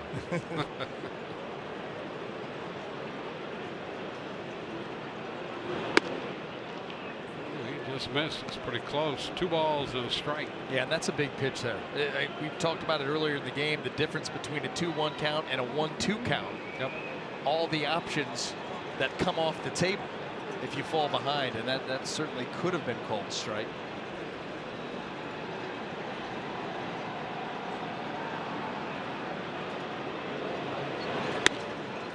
And now he's behind 3-1. You know, you're in a situation where you're hoping to go 1-2, and the next thing you know, you're down 3-1. When he went with the 2-1 changeup, not a bad pitch if you have it in your arsenal. It just sailed wide on him, and now you've really limited yourself against a dangerous hitter in a game where you can't afford to give up anything else.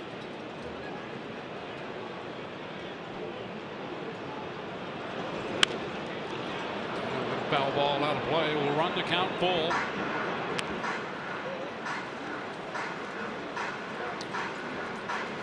Sellout today, 31,042 here. 31042. Rays and the Red Sox selling out opening day at Tropicana Field.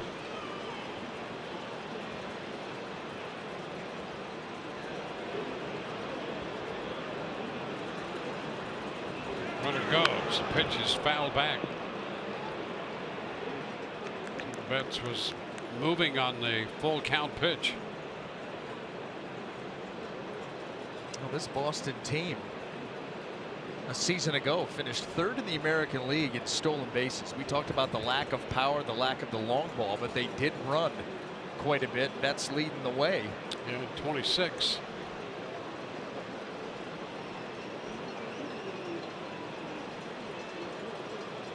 Leaning too. There he goes. This one sliced into the left with time. Span makes the catch. So one out here in the 8th with a man on, and here is what's coming up tomorrow on Rays Live, the pregame show presented by your Gulf Coast Honda dealers. We'll have a tour of the new food options here at the Trop, and they are extensive and local, including rump fish. There's some indicators as to what's out there. And then, of course, Orestes will be along, and he will, after he stops at Rumpfish, will break down Blake Snell. Always have to make a pit stop. Yep. You know what I mean? Long game. Stop in, say hello. Distract and maybe grab something for the road. There you go. Maybe cookies or popcorn. Absolutely. Put them in that satchel. A few cookies in there. You need I them? want to know what's in that briefcase. A few cookies. Yes, that's exactly what I think. Got a hot I dog think in maybe there. a sheet of paper and a pen and Snicker bar. Yeah, you never know. Foul ball right there. Yeah, Down 1-1. Julio. Yeah, he's in there. See, there you go. I mean, he is a man of the people. Checking his messages. He goes, they've disclosed where you keep the cookies.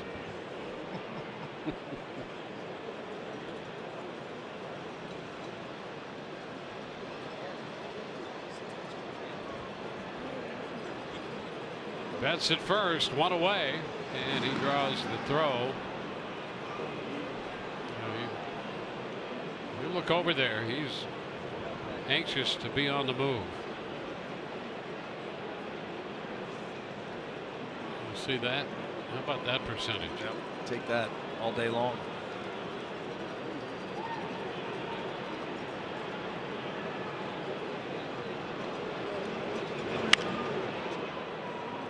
Foul the other way, 1-2.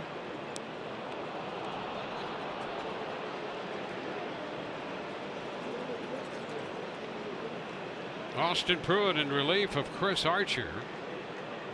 Trying to hold the Boston offense. The Rays have 2 shots left. Now down by 4 runs.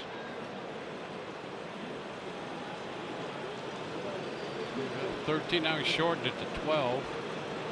Now back out to 13. Pitch down, he starts to go. Snapto got a chance, he's out. Well, they caught him out there, and a nice recovery by Ramos. They don't have a lot of margin for error, and Wilson Ramos does a great job of staying with it. A quick release and that no-look tag by C.J. Cron. Betts does a nice job of going back towards the outside or the inside back corner. And Cron able to let that ball travel deep and then catch, tag, and get it. Oh, yes, he did. So that eliminates the base runner.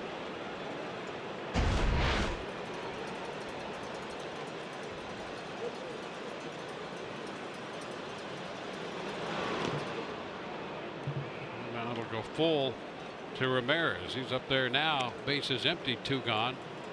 Red Sox thought about a possible look at that play, but decided not to. And going back to the StatCast, by going from 12 to 13 feet, Yep. cost him. Yeah, see, That there you extra foot cost him. go. You think you're getting a better lead, but not if you have to get back to first. That's right. Popper right side. Crohn's after this one. Oh, That's going to be into the dugout. He started to go into the slide as he approached the railing, but it's a foul ball.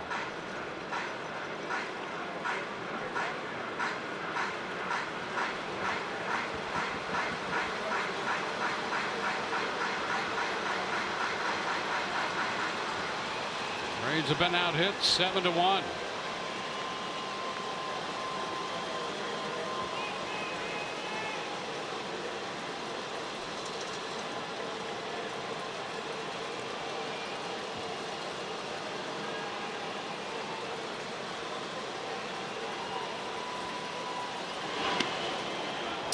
Ball 4.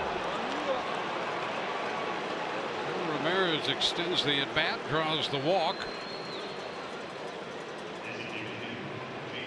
Watch every out of market regular season game live at home, in the office, or on the go with MLB.tv.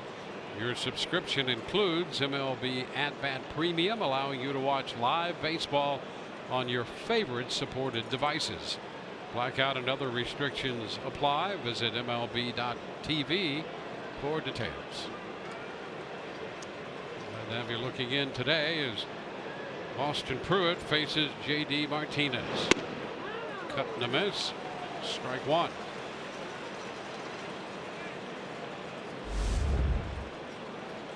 Martinez, a couple of strikeouts. He reached to open the second inning. And that led eventually to a 3-run inning.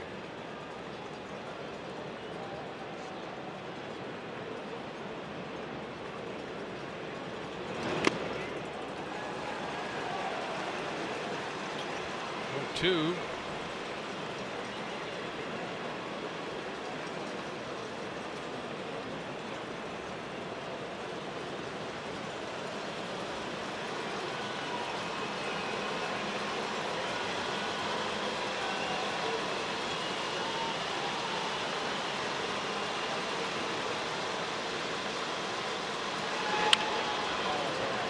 Down to third. Duffy takes it to second base for the Force.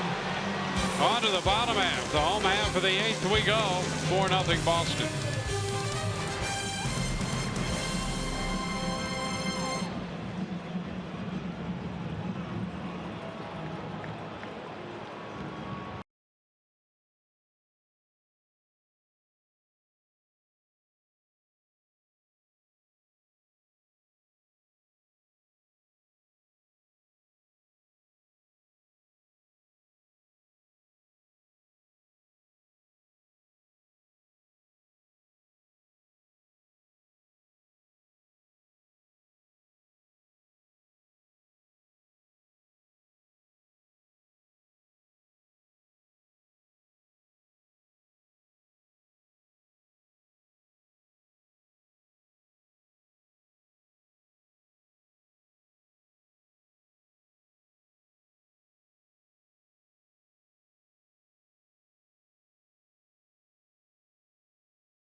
Two teams tomorrow, and Blake Snell and David Price square off. Boston in for this series, a 4-game series. And then the Rays hit the road. They'll be gone for the better part of a week. A couple of games in New York against the Yankees with a day off Tuesday to protect the Yankee home opener on Monday the 2nd. Then on to Boston. Same thing there Thursday with a Friday day off. Boston, and then on to Chicago. So the Rays, after this series, will not be home until the 13th when the Phillies come in. I don't think I've ever seen a Friday off day. I can't recall one. You see the occasional Tuesday, and usually it's that first or second week of the season to protect the Monday home opener for somebody. But the Friday off day, never seen it. And a lot of day games too. Yeah. The boys are going to have to be ready to play early.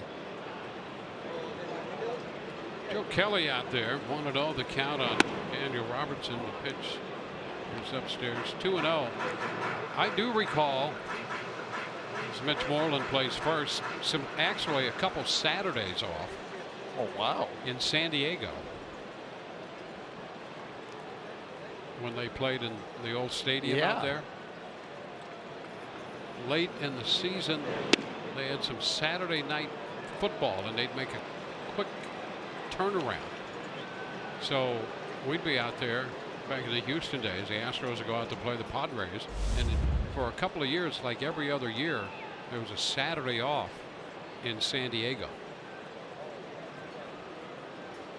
That's fun. City, I believe, discovered by the Germans. Yes. It was named after something having to do with a whale. Yep. I believe. 3-1 the count to Daniel Robertson here.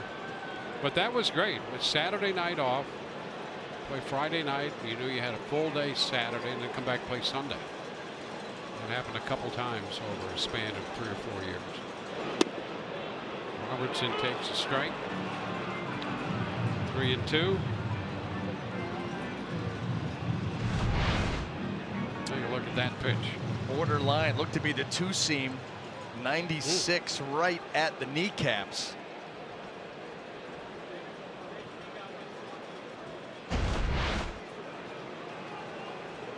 Big time arm here in Joe Kelly.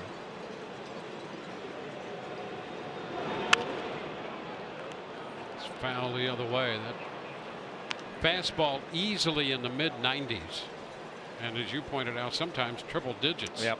And he's made a nice transition to the bullpen. You know, obviously a starting pitcher, and the Rays have seen him out in that role. But in transitioning to the bullpen, as long as he maintains his command with, you know, an inning of work, an inning and a third of work with his stuff and velocity, it's worked out well.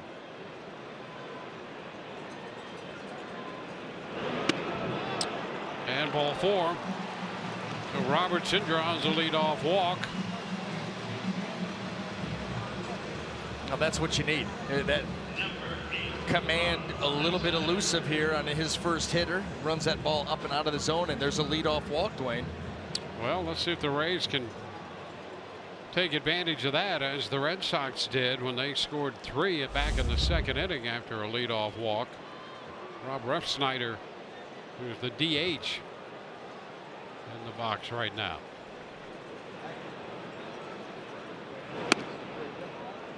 He misses upstairs, and Kelly sometimes can run into little stretches where you see this sort of thing happen.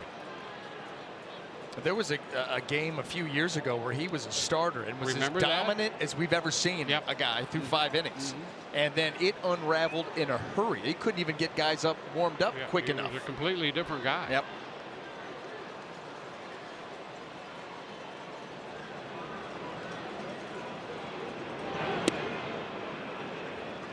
Tries it and it drops low.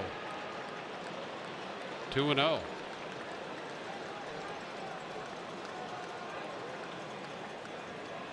Top of the order is on deck, Matt Duffy. We'd really love to see the Rays make a run at putting an inning together here in the 8th.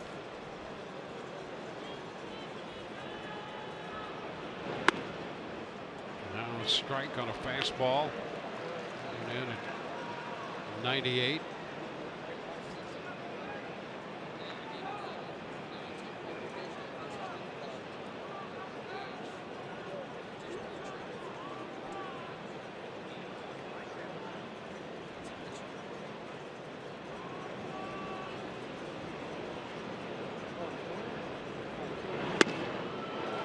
Fastball right by him. 2-2. Some hurry up on that fastball from Kelly.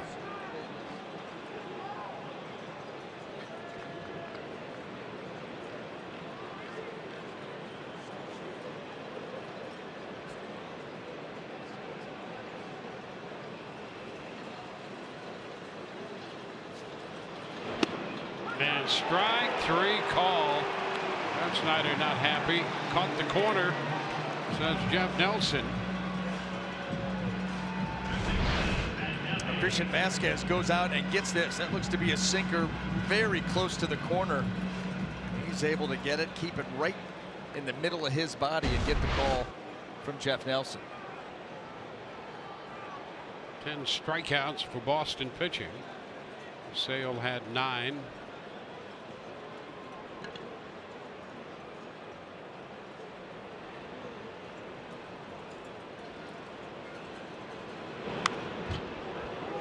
Duffy trying to catch up, fouls it. Well, that ball got in on him in a hurry. Yes, it did. 98 miles an hour and tied him up pretty good. A couple more to work with. Well, you had a chance to time him. You certainly know what he's capable of and how quick you're going to have to be able to get to it. That's exactly right.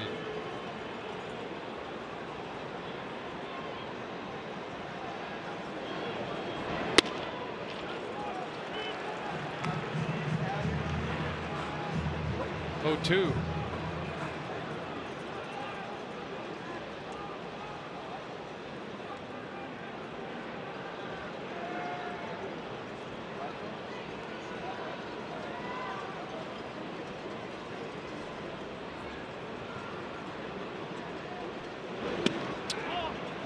Wide. You can see Vasquez turn his body toward first, and Robertson ducked back in a hurry.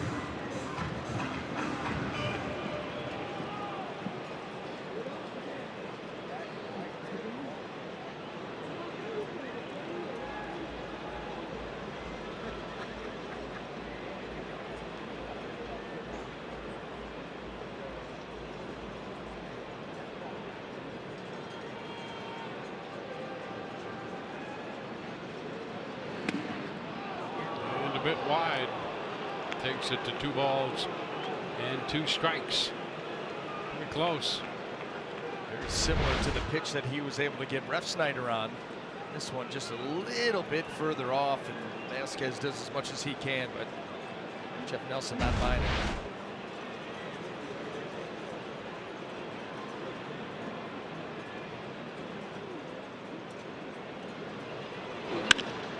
That one shot toward right center field. Going to be in there for extra bases. One hops the wall. Robertson will be waved to the plate on a double by Duffy. And the Rays are on the board. Rays fans something to cheer about in the 8th inning, as they make that leadoff walk. Hurt the Red Sox right-hander Joe Kelly. Kelly trying to come back with a slider right here. Nice job by Duffy. That ball stays in the middle of the plate. He stays inside of it. The Rays get a little bit of a break here, the way that ball came off the wall out there in right center field. A nice line drive that hits the top of the wall, and the Kiermaier takes it way up in the air. And that little bit of extra time allows Robertson to get around rather easily. So the Rays are on the board, now down by 3. A 2-base hit for Duffy. And he drives in the first run of the year for the Rays. There's Kevin Kiermaier.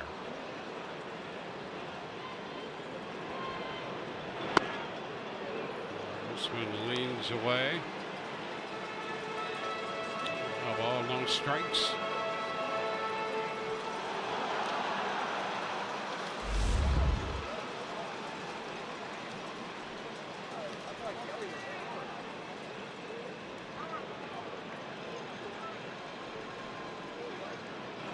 Oh, down he goes. And it's 2-0. Sailing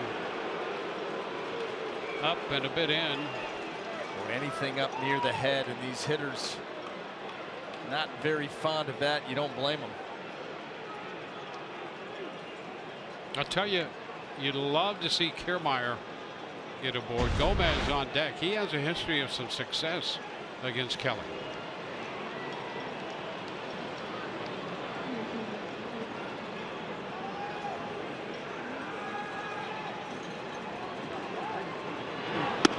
Now Snap throw back to second, and back in safely is Duffy. And the count is 3-0. And trying to pick up outs on the base paths. It lets you know that things aren't going very well for your pitcher out there on the mound, trying to throw behind. We saw him already trying to throw and get Robertson down at first base. Vasquez starting to let it fly, and now Kiermaier with a great count to work with. And the Red Sox get some action up in the bullpen. There's Gomez on deck. He is 7 of 19 in his career against Kelly. And there's Carson Smith in the bullpen. And a strike.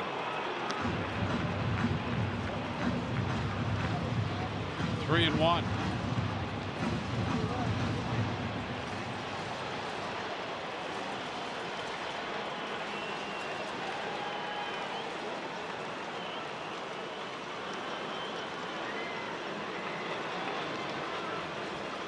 Three one now. Ooh, and a cut and a miss on the fastball at 98. Got it up just enough. Kiermaier looking for damage here. 3-1, and just enough elevation.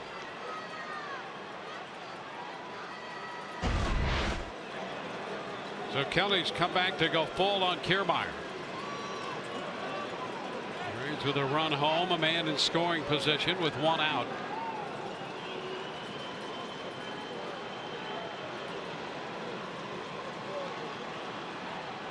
Kiermaier's second, and Kevin Cash's lineup with Carlos Gomez next. But first, the 3-2 pitch. Ball four.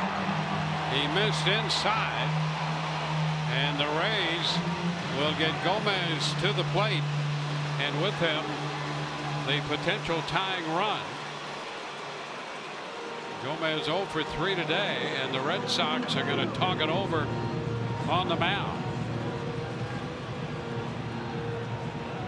Coming up on Rays Live, the postgame presented by WB Mason. Rich, Augustus, and Doug will be along to anchor the coverage. We'll hear from Kevin Cash in the manager's press conference, and Michelle Margot has interviews from the clubhouse. Well, what did we say early in this inning, Dwayne? Joe Kelly, command issues can pop up from time to time, and innings can start to unravel on him. Yep. And the Rays here have been able, through some good at-bats and a ball that left out over the plate to Duffy, have been able to put something together now and really threaten late. This is when you want to get them, because you don't want to deal with Kimbrel in the ninth inning. So make your hay now. So after a visit from the pitching coach, Dana Lavangi, Joe Kelly will face Carlos Gomez, who against him has good numbers. As we mentioned, he's 7 of 19 off him.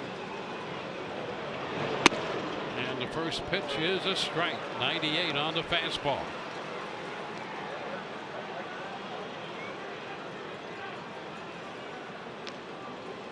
Brad Miller has moved into the on-deck circle, and the Red Sox get a left-hander up in the bullpen along with the righty. Gomez check. Pitch darting out of the zone. 1-1. Close. Knocking on the door. Call goes the Rays' way. 1-1, a whole lot better than 0-2. So after all of this, the Rays have the potential tying run at the plate.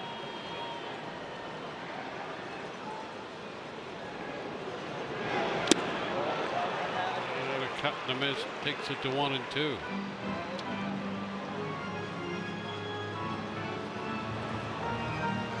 Alex Kiermaier up in the bullpen for the Rays. Pointer is the lefty who's joined Smith in the bullpen for Boston.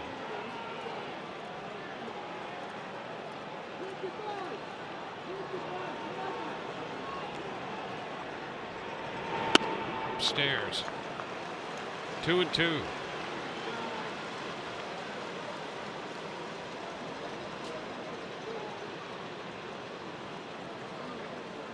Gomez with power. Duffy the runner at second, Kiermaier at first.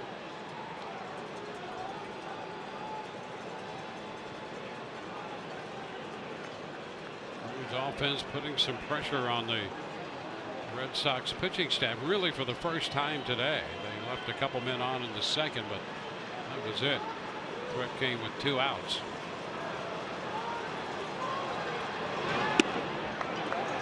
And the pitch drops low, so Gomez works the count back, and it's full now.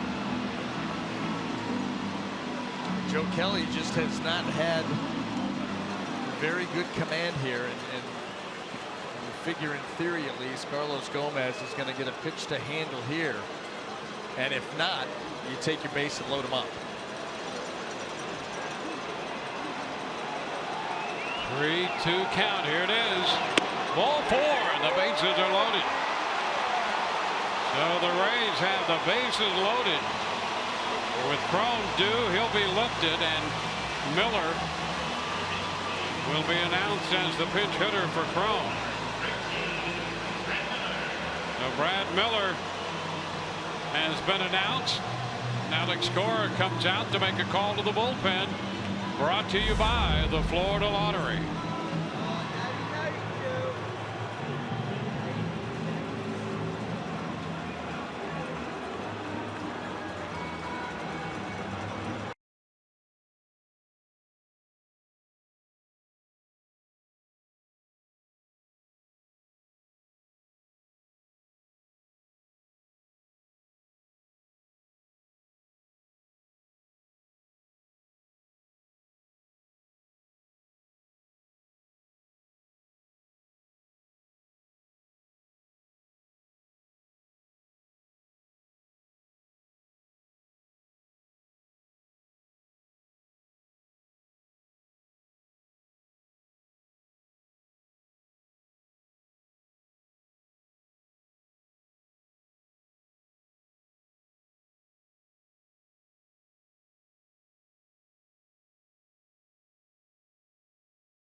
Florida times the cash scratch-offs from the Florida Lottery, celebrating 30 years of winning with their biggest scratch-off top prize ever, $15 million. The Florida Lottery, it's your ticket. Claim it. Must be 18 or older to play. Play responsibly. Well, Joe Kelly is gone. He made 29 pitches here in the 8th, 13 for strikes. Gives up 3 walks, a run, got 1 out, and leaves the bases loaded for Carson Smith.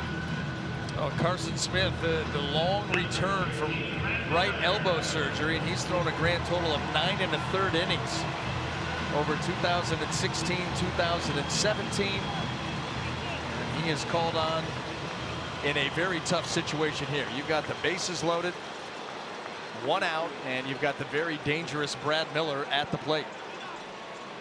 And the pinch-a-penny pinch hitter is Brad Miller, hitting for C.J. Cron.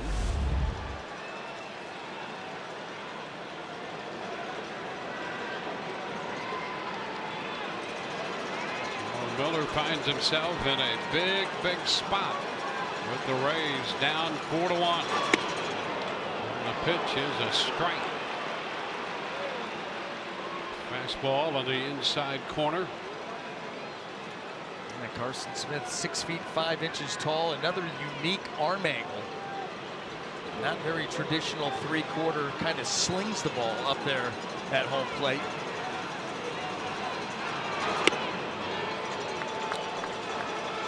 One and one. Now you're almost coming straight sidearm there when you talk about the release point. That'll create a little bit of late movement at the end.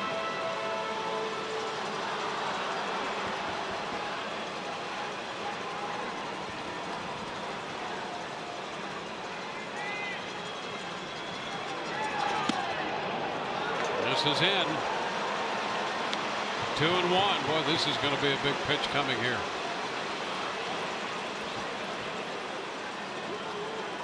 Well, you know that Brad Miller's just sitting back, hoping for another 92, 93. This time out over the plate. Put a charge into it. We know he's got juice. Ball 3. Blocked by Vasquez. 3-1. Chris Sale did exactly that through 6 innings. Sailed through 6. Gave up 1 hit, struck out 9, 3 walks. Barnes a perfect 7th. Joe Kelly running into trouble in the 8th, and now it's Carson Smith. And the Rays have a big opportunity. Bases loaded. 3-1. Ball 4, and that's going to get another run home. That forces Duffy in. The run charged to Kelly, and it's 4-2 now. And what that also does is push the potential tying run up to second base in scoring position with Wilson Ramos coming up. That's 3 consecutive walks by the Boston bullpen. And the Rays continue to be patient, wait them out. You can feel it starting to slip. The crowd starting to get into it. And you know that Rays dugout excited at this point. Pitch is a strike.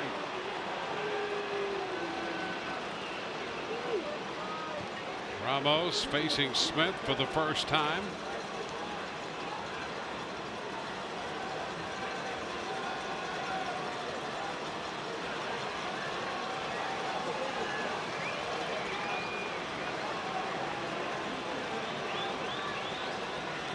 The Rays have Kiermaier at third and Gomez, who can run, at second.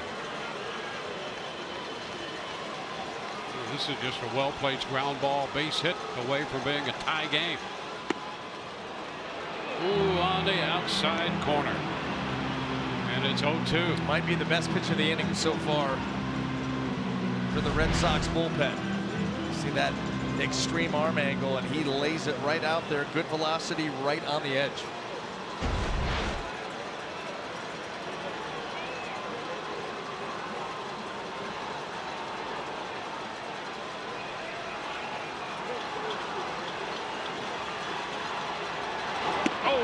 Chases this one down 0-2, and Ramos is out on strikes. That's what it allows. Yep. It allows that 0-2, 1-2 count. Now expand the zone. And there's the slider. Cannot hold up. So 2 outs, so the base is still loaded for Denard Span.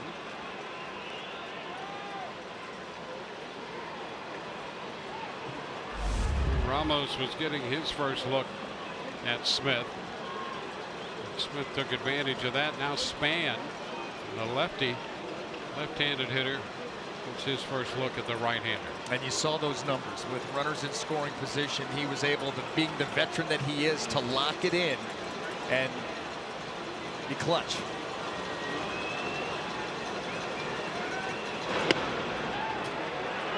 And a fastball around the knees, taken, strike 1.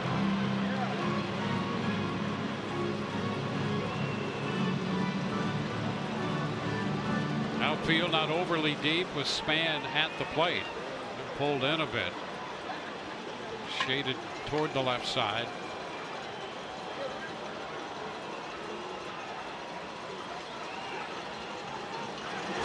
And this one skips to the backstop. And not coming down the line, Kiermaier. That ball skipping and all the way to the backstop, and they didn't get the recoil that Kiermaier, I think, anticipated. He wasn't quite sure on that. He was not sold at all. You're right. You think the one guy that would go would be the ultra aggressive Kevin Kiermaier, but his initial read right there as it gets by Vasquez was just to hold up.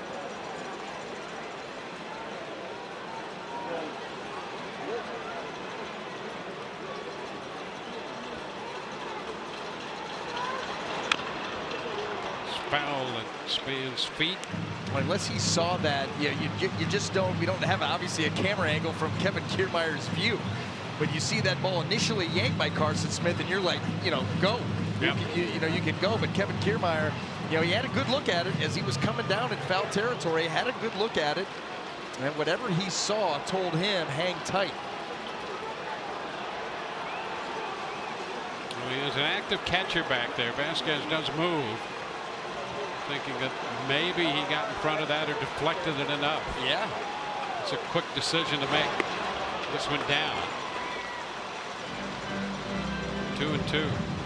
And if you are coming down that line and all of a sudden you think that somehow he was able to glove that pitch as it kicks up the dirt, and then realize very quickly that he didn't, maybe too late, and now your momentum is shot, you start to try to crank it back up, and now they got a chance to get you.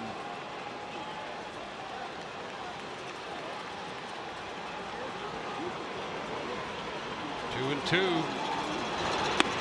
wide. That one got away from him. Slipped out. 3-2. Just kind of slings the ball up there. Last couple have missed badly, and got another chance.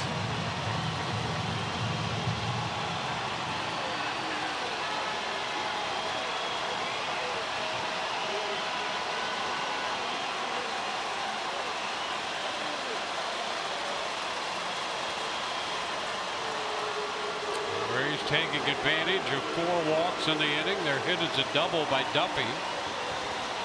Robertson started with a walk. Robertson and Duffy have scored the runs. Bases loaded, 2 outs. 3-2 the count.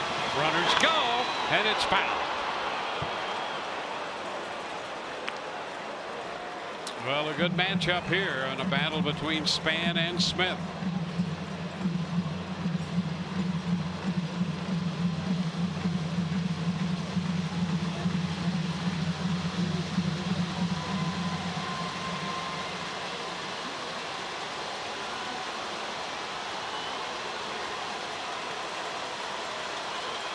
Miller first, Gomez second, Kiermaier third.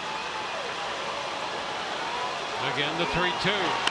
And a shot back into right.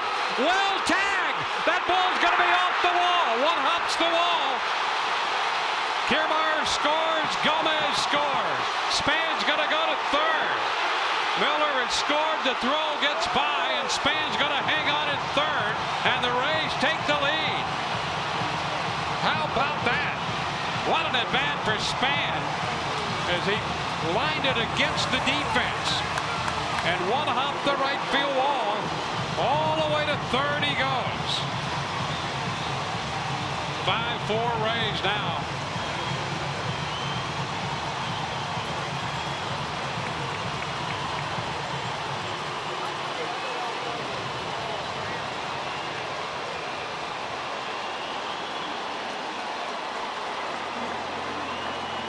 For the veteran at bat, facing Smith for the first time. Well, he was able to work him full, and then you're just looking for something out over the plate, and boy, did he get it. Now, you got to be able to do something with it, and that's exactly what he did. Shot that ball deep out into right field, and boy, everybody excited as that ball's off the bat, knowing exactly what the result's going to be. And with everybody running, guess what? Easy 3 runs. They take the lead. Span's able to get into third base, and the Rays have taken full advantage of shoddy command here in the 8th. Here he is, Denard Span. He's a man of the moment now. Span picking up his first hit as a Ray. He had walked earlier. Walked his first time up, and boy, what a big hit that is by Span. 5-4 Rays. How about it? Well, you gotta like it. Got some life back in here. The cowbells are going. Took a while. Well, the Rays fans have been waiting.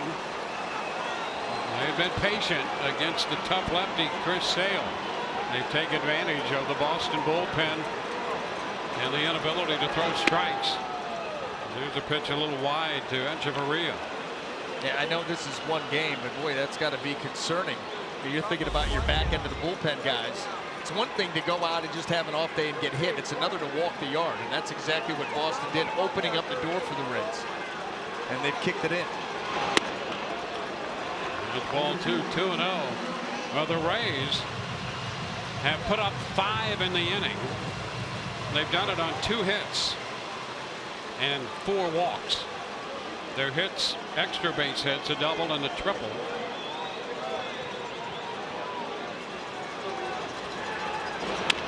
And there's a little chop over the mound. Echeverria will beat it out. No play at first, and another run scores. Span crosses the plate. Bogaerts tried to make the play, could not come up with it cleanly. And Echeverria on an infield hit makes it a 6-4 ball game. Well, the Rays taking advantage of the opportunity, coming to life, and they've scored 6. Move the ball, put it in play, and once that cleared Carson Smith, it's going to be trouble. Echeverria hustling up the line. A do-or-die type play for Bogaerts, and you see comes up empty. There you go. Smith and Span in the dugout for the Rays. That wasn't really a chest bump either, as much as it was a belly bump. Yeah. Got a little low. Yep, that's right. It's all right. It's day 1. We're working on the technique. That's it. The timing. New teammates. Yep. Now Wendell will pinch hit for Robertson with the right-hander Smith out there.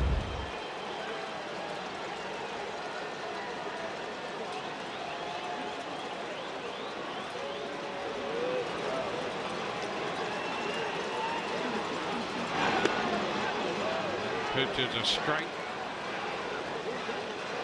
So Wendell making his Rays debut. Pointer up in the bullpen. He's a young man who was up earlier. You know, his experience factor kept him out of this game initially when they went with Smith instead of the lefty. But Pointer's up again. He was a non-roster player from Double-A level. We saw him the other day in spring training action. Kelly's lack of control led to him being charged with 4. 2 runs charged to Smith. Another move to first on Echeverria.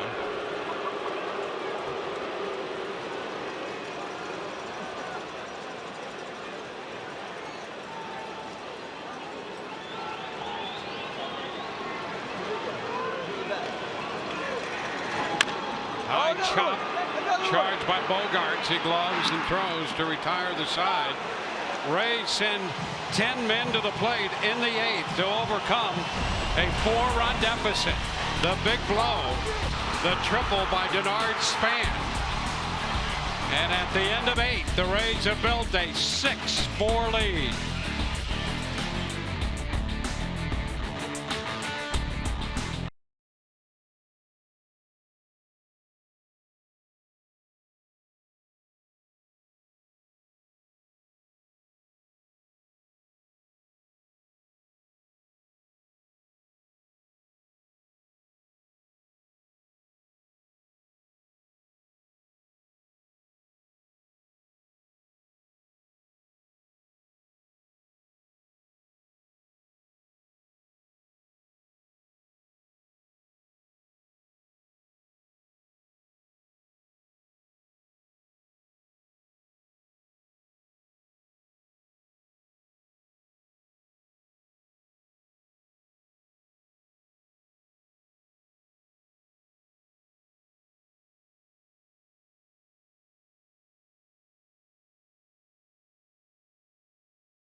Rays have been out hit 7-4, but boy, did they take advantage of an opportunity in the bottom of the 8th, and Denard Span cashed it in with a triple, driving in 3 and giving the Rays a 5-4 lead. They added another run. It's 6-4 now as we go to the 9th, and Alex Kiermaier takes over on the hill, coming off last year's 47 save season.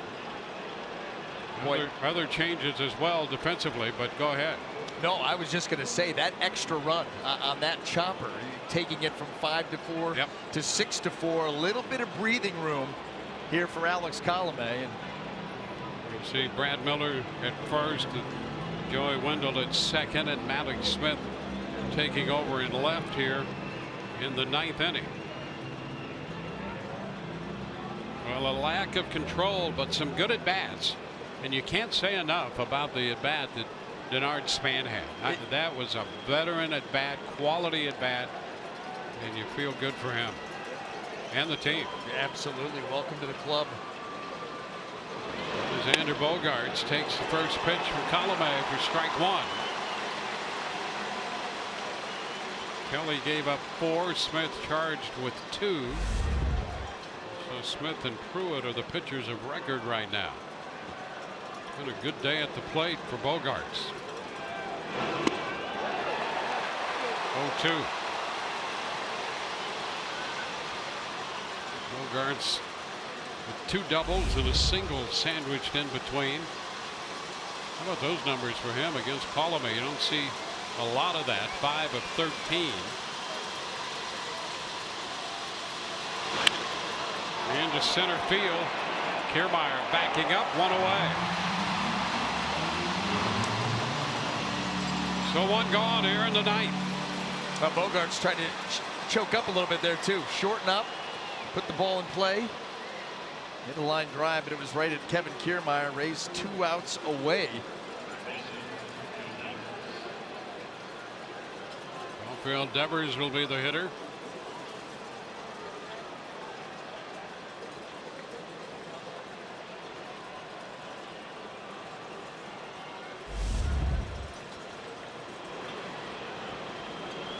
Devers has driven home 2 runs. Makes a pitch low.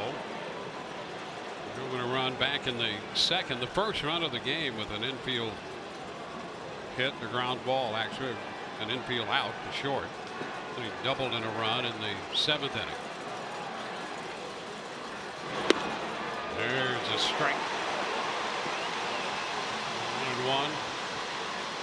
A lot of cutters from Kiermaier.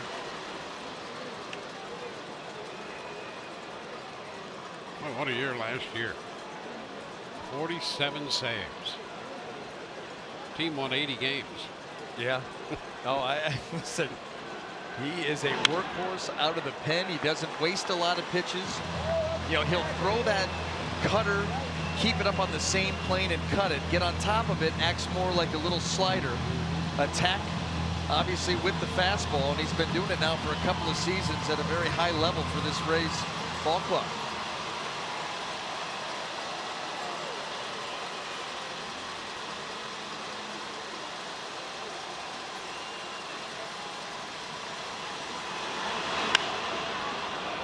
Foul back, out of play it goes.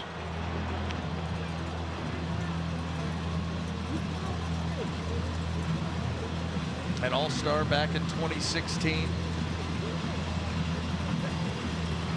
Yeah, the nicest guy you could meet, but a different guy on the mound. And how great that is to be able to turn that on and off.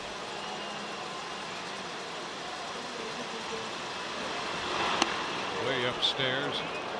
2-2.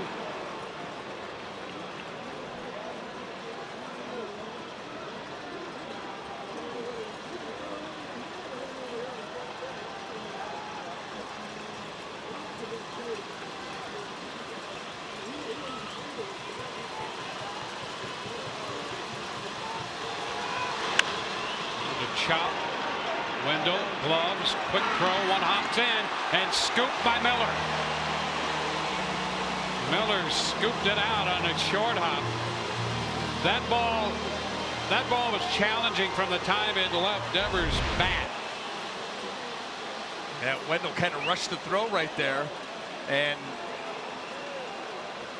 just yanked it down towards the dirt. A nice scoop over there by Brad Miller for that second out. But you're right, that ball off the bat, you're saying, okay, boys, be fundamentally sound because this could get tricky. Yeah, and you saw him back up. He knew he was going to have to hurry.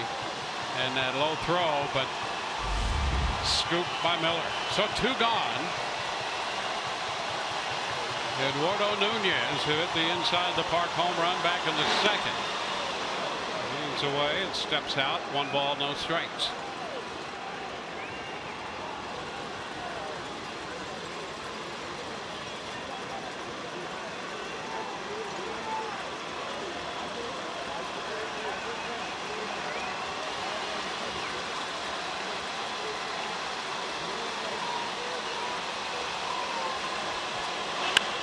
There's a shot toward the corner and left. That's going to keep this game going.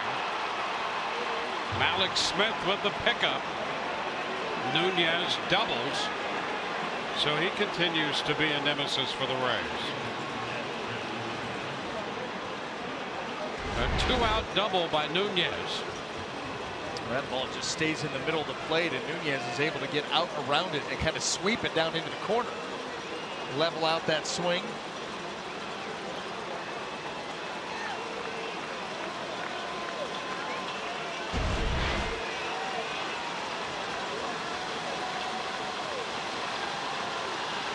Jackie Bradley Jr.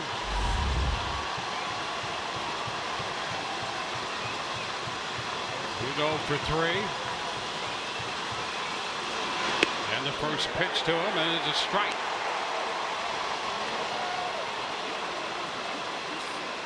Kiermaier trying to finish it off.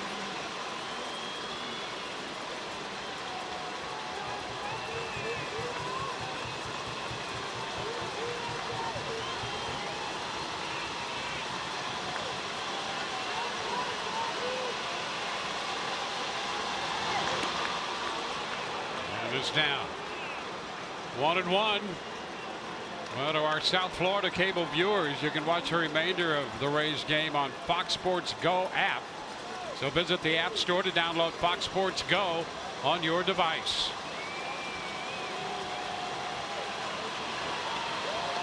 One and one to count on Bradley Jr.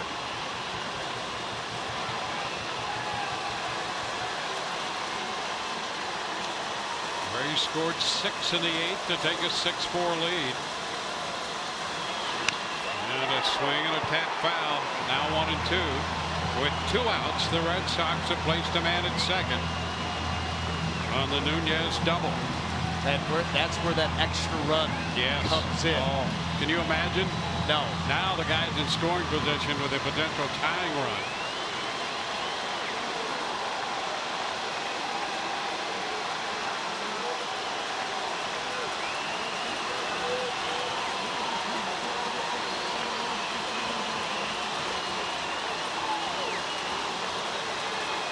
Kiermaier ready, Bradley ready.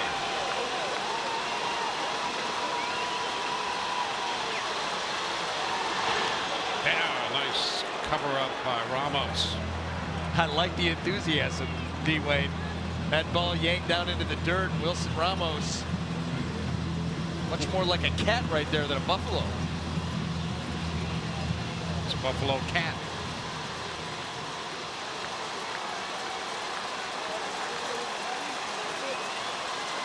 Sounds like a country western bird.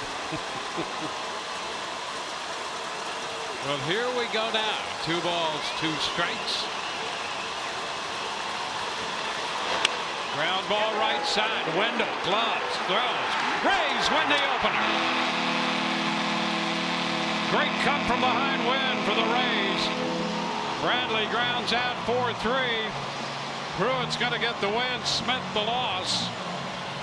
Kiermaier picks up the save, and the Rays come right up off the floor and score 6 in the 8th to hand the Red Sox a 6-4 loss, and the Rays are winners here to open the 2018 season. Our Coors Light refreshing finish. Denard Span, the man of the hour. with a triple in the 8th, clearing the bases, and then later scored on the base hit by Kiermaier. That triple gave the Rays a 5-4 lead. They win it 6-4. 6-4-0 with 5 left for the Rays. 4-8-0, 4 left by Boston before 31,042. For Brian Anderson, Dwayne Statch, hope you've enjoyed the telecast. Our whole crew will be with you next on Rays Live, the post game. We'll see you tomorrow.